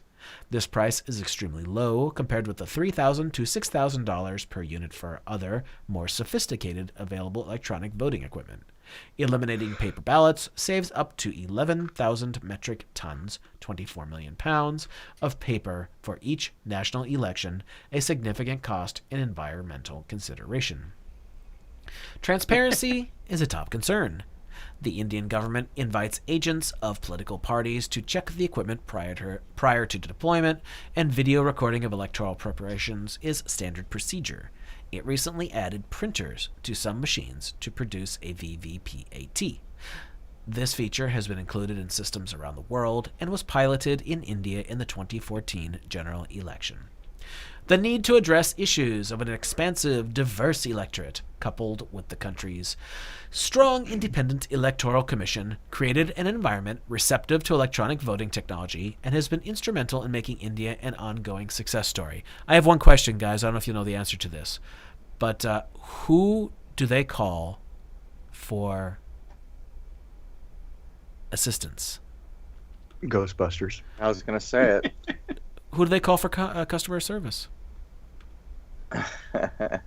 Well, it's not Diebold because they got removed by the state of California. So what is it? Premier Voting Systems or something now? Dominion voting systems. Yeah. Dominion. There it is. Yeah. Nothing to see there. I don't know, but see, they're very inclusive, what with including all the country's sizable illiterate population there. How do they do this? Do they have pictures on there? Here you go, pick your picture. Is it like the McDonald's menu? Point to the one you want. Yes. I mean, seriously, that's a concern. You have somebody that doesn't know how to read or write voting in a national election for people to make policy. That's not. I don't know. I understand inclusivity and stuff like that, and I understand some people don't have like all of the opportunities that other people do. But how did they vote before the electronic thing? Like, think about that for a minute. And I'll go to this, the VVPAT and your cost per vote. I'd be willing to bet good money that the reason that India's is so high is because they spend most of their money on pushing the idea of legitimacy of the vote and presenting people there with the idea that these electronics means that it's safe and secure and their vote counts. And so it really has nothing to do with the actual validity of whatever they put into place. It has to do with selling the idea that it's valid, as per the entire document. As their government sits in the house the Queen built, right? Yep. Yeah, right. All right. Let's see, where did I leave off here? Thanks, Eric. Brazil. Okay, let's get to Brazil. Hey, Eric. Thanks, buddy. Like India, Brazil has a robust, independent body dedicated to operating the country's elections. The Supreme Electoral Court organizes and conducts national elections in Brazil. The president of the TSE has described the long and trusted history of the judiciary's role in administering elections since 1932 and the critical process of rotating who sits on the court every 2 years. Following pilot projects in local elections in 1996, Brazil launched electronic voting as a national project in 2000 with a dedicated public information and voter education campaign. The country's National Institute for Space Research, a well-respected, nonpartisan technical institution, developed and implemented the software and national standards for the electronic voting system. Oh dear, I hope they don't have pictures of Mars. Oh man, we need to get NASA involved in the election now. Yeah, that's brilliant. Get Elon Musk in there, man. It's so I got it's legitimate the new because it voting looks so system, fraudulent. guys. I got it. It's okay. We developed it at Neuralink. This institute continues to conduct independent testing and verification of Brazil's election machines. Fraud prevention and speed of ballot count were key motivators for the implementation of electronic voting. Brazil's 2014 presidential election saw 114 million ballots cast on 500,000 electronic voting units deployed across this huge and geographically diverse country. Election results were released within just 2 hours of polling stations closing. The voting system in Brazil is widely accepted as legitimate by domestic actors and international observers alike. Political parties are given access to the voting machine software for auditing, and in 2009, the country hosted a hackathon where 38 participants from private and public information technology companies working in teams tried unsuccessfully to tamper with the equipment's software. It's not always about the software, as we've said 100 times tonight. As part of the continuing process of technology upgrade, fingerprint biometric voter identification was incorporated into the system in 2012, with project completion slated for 2018. By educating the electorate on the benefits of electronic voting, the TSC was able to modernize the voting system of Brazil while maintaining the people's trust. Implementing and updating the system successfully tackled key issues, including accuracy and speed of ballot counting and reporting. All right. Okay, so again, it's all about their trust, right? And if you take the TSE twice, you got a TTC flag. Well, think about what's actually going on when you're polled. Isn't it more likely that what you're doing is you're lending a signature, you're signing on to the process, and thereby letting them collect your tacit permission for the fraud that they're conducting, basically? And that's the etymology of the word vote, is to give your permission. It's like by proxy, right? You give them the right. So, yeah, that's what it is. And here's my question. It says, as part of the ongoing process of technology upgrade, fingerprint biometric voter identification was incorporated into the system in 2012 with project completion slated for 2018. Okay, so where's the privacy of what your vote was, if that's the case? If they have your biometric data, they know exactly who you are and how you voted. I mean, doesn't that invalidate the whole process of anonymity with your vote? Like, nobody should know your vote. Like, why do they try so hard to keep it like secret and private who you voted for or what your vote was if you're biometrically tagged it to the person? It's I don't know. It just boggles the mind, man. It just really does. It just shows you how invasive like a lot of these things are, and how they could even use something like this for biometric ID collection. It's more information gathering right there. So now they have your political leanings as well tied right to your biometric data. Sure. It's crazy, and that goes along with the technocracy idea as well. But again, if you at every step through this document, the points are made. It's all about selling its legitimacy to the people. So long as they believe it, doesn't really matter. They're giving short shrift to the idea of real legitimacy. Of course, and we know that again. Even was it Stalin that said that it matters not who casts the ballots. The only thing that matters is who counts them. Right. And ultimately, if you limit the choices, as they do here, even that doesn't matter. Absolutely. It's who counts it and or what counts it for that matter. And if you're talking about something where you could manipulate the machine at a hardware level to do the counting, there you go. It's game over. Yeah, but even getting back to the point that the whole premise is a fraud, right? That it's the illusion of inclusivity. Yeah, So- you got to say which piece of shit is your ruler now. Who's your slave master? This guy or that guy?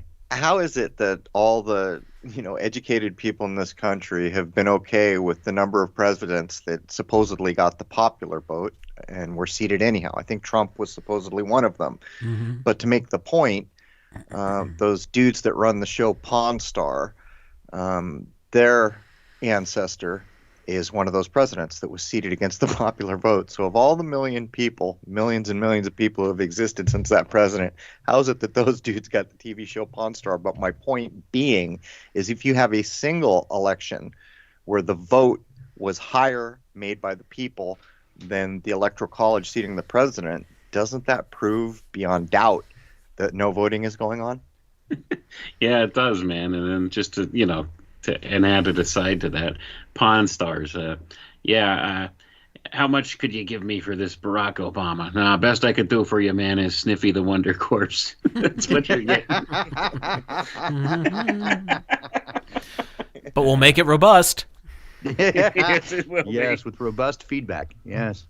Apparently Alice Cooper wants to be elected. To what? I'm making a joke from his 70s song that everyone thought was just riotous music, but actually had much deeper meaning. That is school's not a- out forever. That's not a stupid man. All right. I'm going to jump down here because we're running low on time. So, the way forward within a contentious electoral environment. Elections, by their very nature, are emotional, taking place in highly charged political environments where stakes are high. When examining voting system options, the importance of evidence-based decision-making in a collaborative process is critical to enhancing credibility and fostering trust. Political parties, civil society, and independent electoral bodies must all play an active role in determining the myriad criteria for a legitimate and credible election. Unanimous support is not necessary, but building partnerships and fostering dialogue among all stakeholders and incorporating their concerns and ideas in an open, transparent process helps avoid contentious, polarized rhetoric surrounding voting systems. Collaborative efforts also help clarify objectives about electoral processes and address misconceptions. Lessons learned from worldwide experience emphasize the importance of establishing and communicating clear goals and expectations when a government is contemplating the implementation of various voting systems, whether for the first time or due to the need to replace aging voting equipment. Strategic planning encompasses visualizing the future, including taking into account generational considerations and expectations. In much of the world, aging and disabled populations are growing, and the capabilities of election technology to improve the voting experience for these populations is significant. Similarly, the lives of younger voters are increasingly defined by the digital world, and they will want the elections process to reflect the rest of their lives. As they enter the electorate, will young citizens eschew participation if it feels increasingly antiquated and foreign? Additionally, population mobility impacts enfranchisement issues for citizens away from their home districts on election day, including overseas and military voters. These concerns highlight the need to reimagine the use of technology in the electoral process. So what do you think, ladies and gentlemen, they're going to propose? I know! Internet voting! A new frontier, because that's perfectly safe. Hey, What could possibly Rocky. go wrong? Yeah, you want to see me pull a rabbit out of my hat, Jason? Do you remember Again? Do you remember the name of the act that makes us enemy combatants from 33? Do you recall, Jason? Anyhow, no. there's an actor, But yes. dictator, whatever the hell it's called, that's been in place at least since 33, probably since 13 in one shape or form. Point is every president that takes his seat in Washington, D.C. has to renew it. And what it does is it maintains your status as in the society. You are an enemy combatant and without rights and lost at sea and all these other things. every single president since 1933, to include Trump and Obama and everyone else, has renewed this status injuring. I think it's an act. So isn't that Crow part of the 1876 Articles of Incorporation that make because it was during the reunification process that they considered every citizen a hostile combatant, and it's been going since then. They may have revised it in 33, but I'm pretty sure.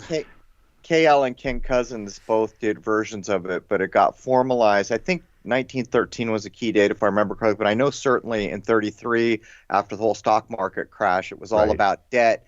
So part of it was using all the living men and women as securitized assets, basically. But it just goes to show you, how can it be possible that government at any level has ever mattered when there is a process in place that takes the executive, it takes them all three branches are complicit in ensuring this thing gets renewed right along. And what it's basically doing is making you an enemy of the state. As such, an enemy combatant is the official words. As such, you have no standing, which the episode we're putting out tonight goes into great deal about talking about jurisdiction and how you have no standing, to the point where he says, don't go on the battlefield. You don't want to be there. You have no standing. And so how can it be that voting or any of it has ever mattered when you know every one of these dudes has renewed your status as an enemy combatant? And by the way, that's why the gold fringe is on the damn flag everywhere. That's not just there for being pretty. It's not? No. Oh. Yes. But AP said, okay, so online activity has become ubiquitous, from shopping to banking to hailing a ride service at the click of a button. The opportunity to vote online is tantalizing. However, widespread documented instances of internet hacking of commercial and government databases spark concerns about potential security breaches to a near-deafening volume when discussing online voting. Oh, okay, yeah, and just to make the point, if anybody doesn't know what the dark web is, well, anyway. Despite the challenges, several countries are pioneers in this new frontier. These countries offer voters, or a subset of voters, such as military and overseas citizens, the option of voting online from personal computers. The overriding motivations... Oh yeah, they're overriding, all right. For this paradigm shift are providing greater accessibility and convenience for voters and increasing voter turnout.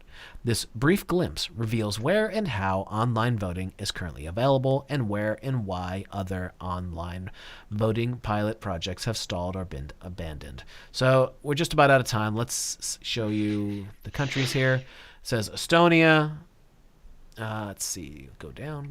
Stupid document. Switzerland.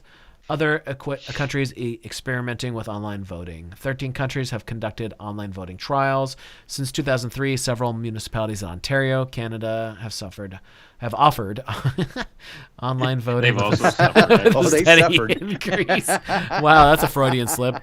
Of up to 16% of voters choosing this option. In France, online voting offered to out-of-country voters resulted in 310,000 expatriates voting online in the 2009 national election. In Australia, land of the let's stomp you down with a big old boot, the state of New South Wales conducted an internet pilot in March of 2015 in which 280,000, or 5% of the voters, chose to vote online. By contrast, Norway recently decided to discontinue online voting following trials in 2011 and 2013 due to lack of evidence of increased voter turnout and concerns with security risks. Well, in the United States, security concerns halted the Pentagon's planned rollout in 2000 of the SERV system, designed to provide an online voting option for military and overseas voters. More recently, West Virginia teamed with 8 volunteer counties, to offer online voting for military and overseas citizens in the 2010 elections, resulting in a higher ballot return rate by participating voters. Go down. Highlighting the unique challenges faced by military voters, the National Defense Committee authored a letter in 2013 signed by 17 computer scientists imploring the U.S. Congress to restore millions of previously allocated Defense Department appropriations to enable research and development of reasonable solutions for sufficiently secure online voting for military voters. Okay, I don't understand one iota how a military voter could be an issue, considering they know where you are at as a military person at all times. So what's the issue? This is where we're voting today, men. You go there. Yeah, seriously, when you think about it, like, why would that be an issue? Like, it really shouldn't. No. I understand, okay, they might be representing their home area or something, but at least, like you said, they know where they're at all times. So I don't know why it's such a huge problem that they need to actually, set this up so that they could vote via the internet, because what could possibly go wrong? Well, with the data collection, you could argue that knowing what wisdom of the crowd is, lots of large numbers or any of that any one of these places with lots of data could easily know to a 98, 99% certainty if there was in fact any fraud. But more than that, a year before an election, understand what the outcome would be if there were actual voting. That's the power of data. So if you really want to scrutinize what's going on here, shortly we'll probably all have IDs to get on the web at all. But I was going to comment, if you use FaceTime, it would be impossible for election fraud in the word they're describing it. Okay, let's get down to the last section here on recommendations. More information is needed on many aspects of the electoral process and the potential impact of an expanded use of technology. The following recommendations address some of the obstacles to greater use of election technology with an eye towards its responsible implementation. First one, the debate about electronic technology in elections is adrift without a comprehensive financial analysis. The second one, international guidelines are needed to foster system legitimacy. Oh, really? Why is that? Why do we need international guidelines for individual countries? I'm sorry, I'm a bit of a United States nationalist. Let's see. Come on, document move. And that brings up another question, though, Jason. Look at all the services that I basically bailed from because they notified everyone they were going to be under EU guidelines. So when you start talking about voting online, I think by proxy you could understand that EU guidelines would apply to these systems, right? Yep. Yeah, exactly. Why do we have to be under their all systems? be under the EU thumb? Yeah. Well, they spent years showing how the EU actually had better privacy things in place. So they spent years touting it up before I started. I think it was the course of 6 months, every single service that I had early on in the podcast, I was notified that I'd be pulled under EU services, which is why I started pulling everything to a private server. All right, let's wrap this up. Success follows independent electoral bodies. Currently, there is great diversity in the way democracies organize the administration of elections and how election management bodies are structured. While there is no single successful blueprint as highlighted herein, countries with robust, autonomous, and permanent electoral institutions that are free from politically motivated manipulation garner respect. Electoral bodies should be comprised of a cadre of election experts familiar with their country's electoral laws, experiences, and overall best practices. By maintaining political independence and by engaging the full range of election stakeholders in the election process, election management bodies can be a source of knowledge and credibility to support transparent, inclusive, legitimate elections. Political leaders of democracies need to provide election bodies with the funding and tools required to administer the election process in a way that safeguards public integrity and credibility in the democratic process. This includes the kind of support to acquire technology, engage in research to improve the registration and voting process, and adhere to recognized election standards. Brazil, India, Mexico, and South Africa are among noteworthy examples that merit praise for their strong, independent, and effective electoral institutions. Other democracies, new and old, should look to them as models. All right. And there you go. There you go. Model. Yes, it would have to be a very robust model and have overall best practices from, these nations known for their stunningly effective democracies: Brazil, India, Mexico, and South Africa. Yeah, Mexico is a model. Yeah. Yeah. No corruption there, really. No, absolutely none. No cartels at all. No, nothing like that. That's where all the leftover cocaine comes from. That's where it's at. That's exactly. That's where it goes. I'm amused because I knew they were going to go there. Like reading this whole stupid document, I knew they were going to go there at the end. What do they propose? Let's use the internet. Yeah. Of course. What no. could possibly go wrong? Let's use the one thing that is the most vulnerable thing on planet Earth. No, we're not going to use the internet. Absolutely not. So they'll probably be doing that next week. Yeah. And despite all the jokes, I got to just say that I don't like cocaine. I just like the smell. All right, you're not a fan of Old Sniffer, are you? Are you smelling what I'm stuffing in there? No, it's good. Hey, Bob, that's awesome. And you had to go through your VPN to do that, huh? Thank you. Yeah, that's very cool of you. Thanks, man. All right, well, that's going to do that. Of course, they brought it down to the internet. They're going to propose that. Why? Because, of course, that is the easiest thing to manipulate ever. So anyway, anybody got any final thoughts of that, or shall we wrap her up? I'll go first with my final thoughts for the evening because I got to get out of here. But I'm going to say what I've been saying for the last week: fuck the fucking fuckers. That's all I got. And that's the way it is. And that's the way that is. So there you go. Fuck the fucking fuckers, and I'm out. Thanks, guys. Had a great night. Good night, Baldini. And that's the bottom line because Bald Guy said so. Yeah. And for those of you who follow the Poppycock Report, I may be out tomorrow. So Rose 777 will soldier on in my absence. I may slip in right at the very end, but I had some stuff that I got came up last minute. So I'll be out early in the morning. But hey, thanks, guys. It's always a pleasure. Crow, great to speak with you again. Always wisdom and leftover cocaine. Chow mein. Chow mein. Take care, guys. I'll see you later. And Bye. another one. All right. Good night, man. Wayne, anything you want to throw in? I think one of the important takeaways is, from this document is they're more concerned with what the public perception of the election is. Because that's what they said over and over and over again. Right. Yeah. That's whether or not it's accurate or has any integrity behind it. That's not what they're looking for. They're just looking for people to actually believe that this election thing is legitimate, and that's all they care about. So even though they're choosing a means here that could be very easily manipulated, that they're doing that on purpose. I mean, they want to have this option to be able to manipulate it how they see fit, but their primary concern is, will the public believe it?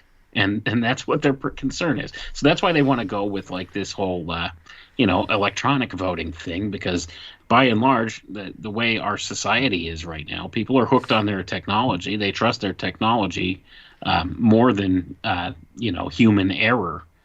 To a certain degree. So that's kind of where we're at. So they see this as being, okay, if we could convince people the machine is unbiased, the machine is going to actually count the tallies the proper way, and it's secure.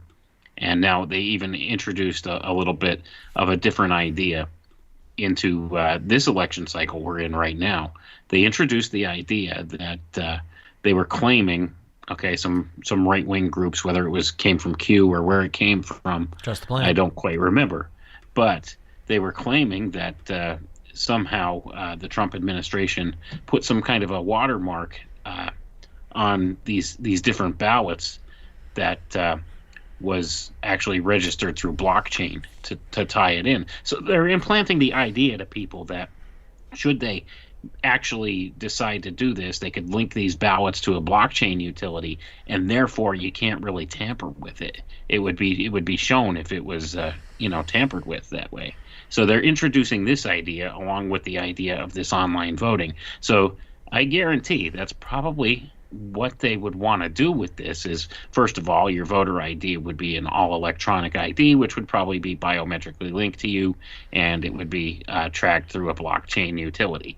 That's my guess as to how they would go ahead and try to implement this whole internet voting idea. But you see how they're introducing it here in this policy paper from 2016 that we're looking at. So you can see this is the build-up for that, and they're going to use this election cycle here, no matter what the outcome is. They're going to use that as an excuse to implement this kind of a thing, the internet voting, the electronic voting, so that this never happens again. Yeah, I could see, that would be the political motivation of what's going on with this. Oh, they're going to do something with the nonsense that's going on right now. They're going to say something sometime in the next couple of months.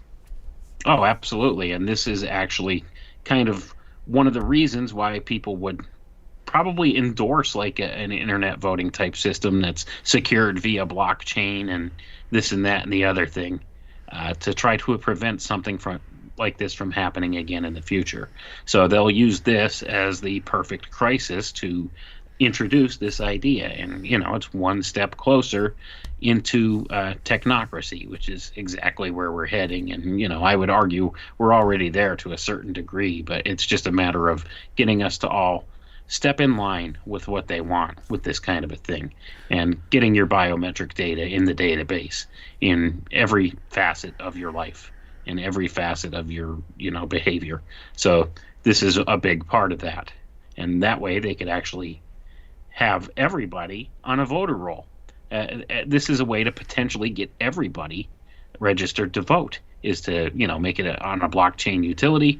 Your biometric identification along with it, it's tied directly to your voter ID, and whether you choose to vote or not, it's still up to you, but they have you registered. So should you want to place a vote, or should they want to coerce you into voting, or make it look like you actually placed a vote in one way, shape, or form, they could do that. So it's really kind of a hairy situation, much like Joe Biden's legs. So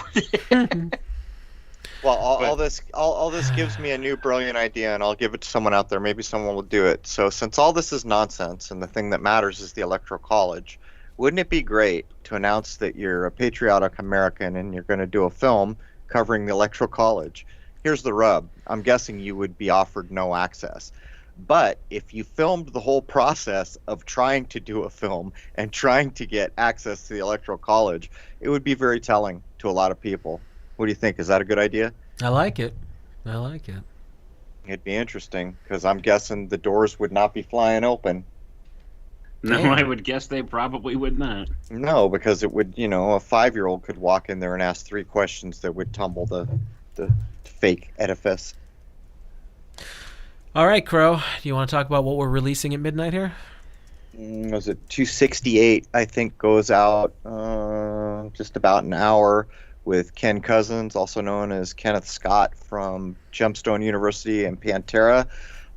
It's another one of these kind of in the vein of KL, if you remember that broad spectrum approach, where people have been at this for decades and they're starting to put a bow around what they've figured out with regard to where we are, what we're subject to, and how to deal with it, or remove yourself, or simply interact with the system without getting your butt handed to you all the time. This one, I don't know, what was it, Jason? 3 parts. This may come in 3 parts over time. But these things, it's important to get all this on the record, because, we're heading into a new age and things are going to change. Just a question of whether we participate in the change or we don't. That's for sure. All right, that's going to do it. Oh, by the way, we have already got in the bag an episode with, first of all, the long-awaited, we've been discussing, what will we call it, Crow? A continuation on the exploration of color. We cut that one this morning, so that's going to be the next episode being released after Ken. And we also recorded with a gentleman named Dylan Sirocco. How do we pronounce his name? He's the author of a book called... second one's, the second 2 C's are soft. Yeah. Sakashio. There we go. I know we were both taking pot shots at that one. Sorry, Dylan, you're awesome. But he's authored 3 books called Spirit World, and then I don't remember what the other 2 are, but it's all about... Man, he's all-inclusive. How would you even describe those, Crow? He did a hell of a job. He's young, which I was shocked when we met him. I think he's only 37 or something like that. Mm-hmm. But basically, he is the proof that what enclaves of us have tried to do online is going to get picked up by the younger generation, brilliant minds.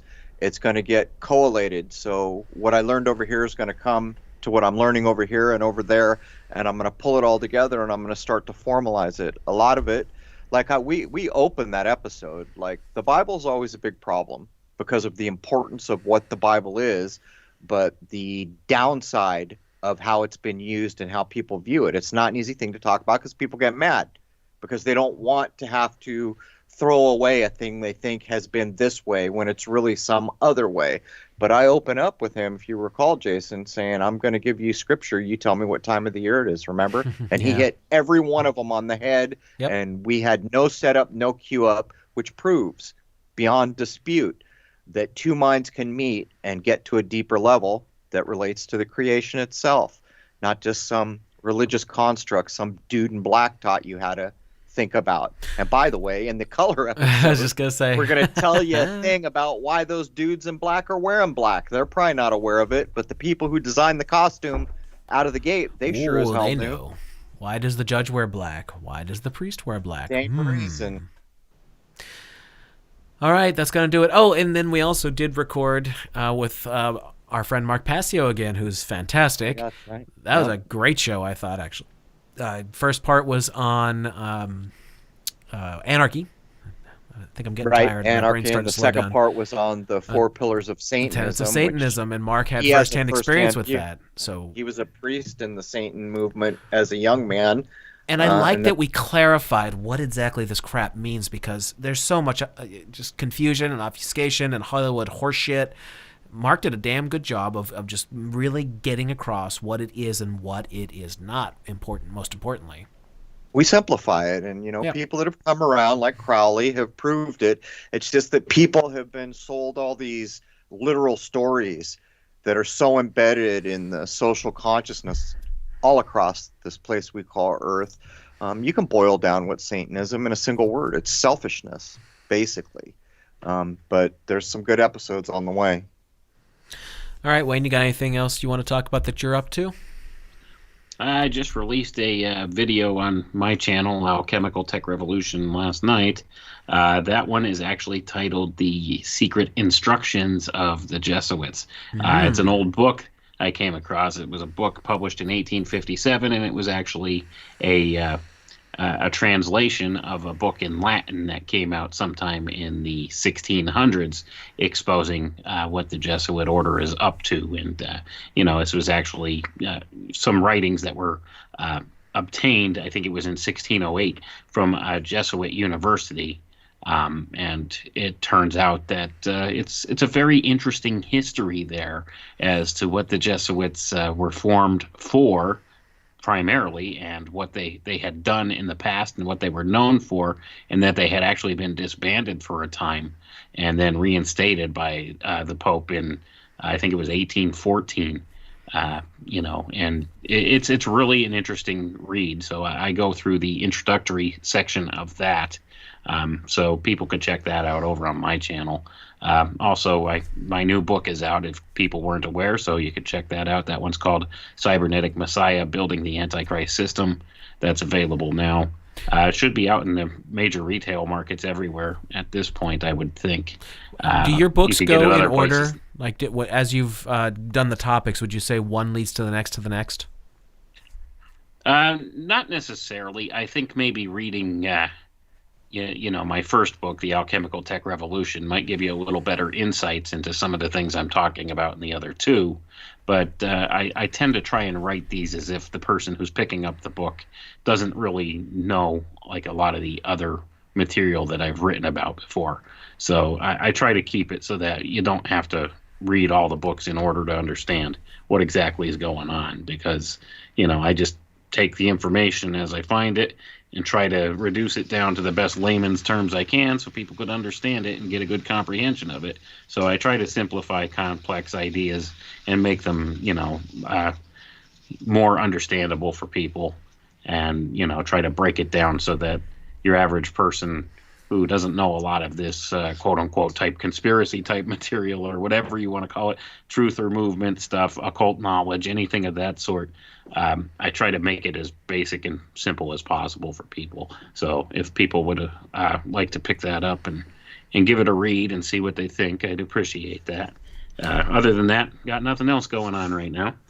All right, we will wrap her up. Let me unleash the treasure chest on the D Live. Release the hounds. Release the Kraken. All right. I loved that movie when I was a kid. All right. There we go. That works. All right, guys. Thank you so much for everyone for being here. We had a great turnout. Sorry I didn't really get a chance to pay much attention to the chat room. I think I read 3/4 of this episode, but you're going to have that. And that's going to do it, guys. Thank you so much, and we'll see you again next week.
to see.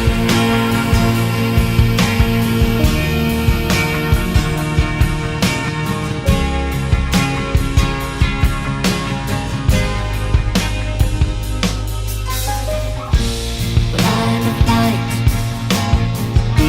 I might believe in heaven. I sign the times and ask you to stay. That's the living story. Take my hand and let's fly away.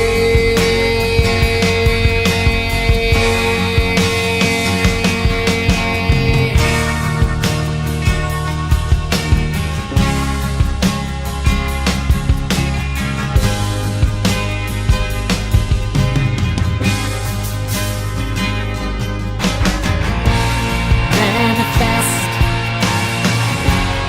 Yes, I'm me, my angel. The universe will speak.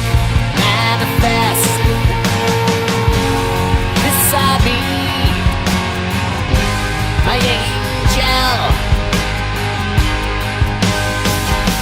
For all to see.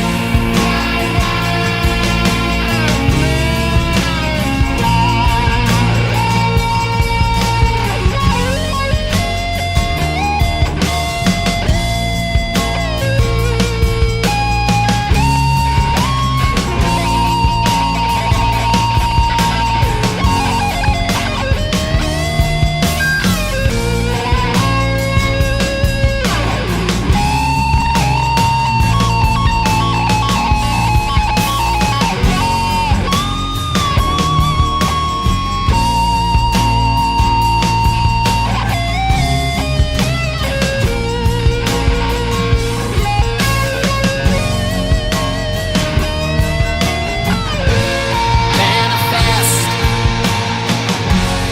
inside me, my angel. The universe will speak. Manifest inside me, my angel. For all to see. Manifest inside me, my angel. The universe will speak. Manifest inside me, my angel.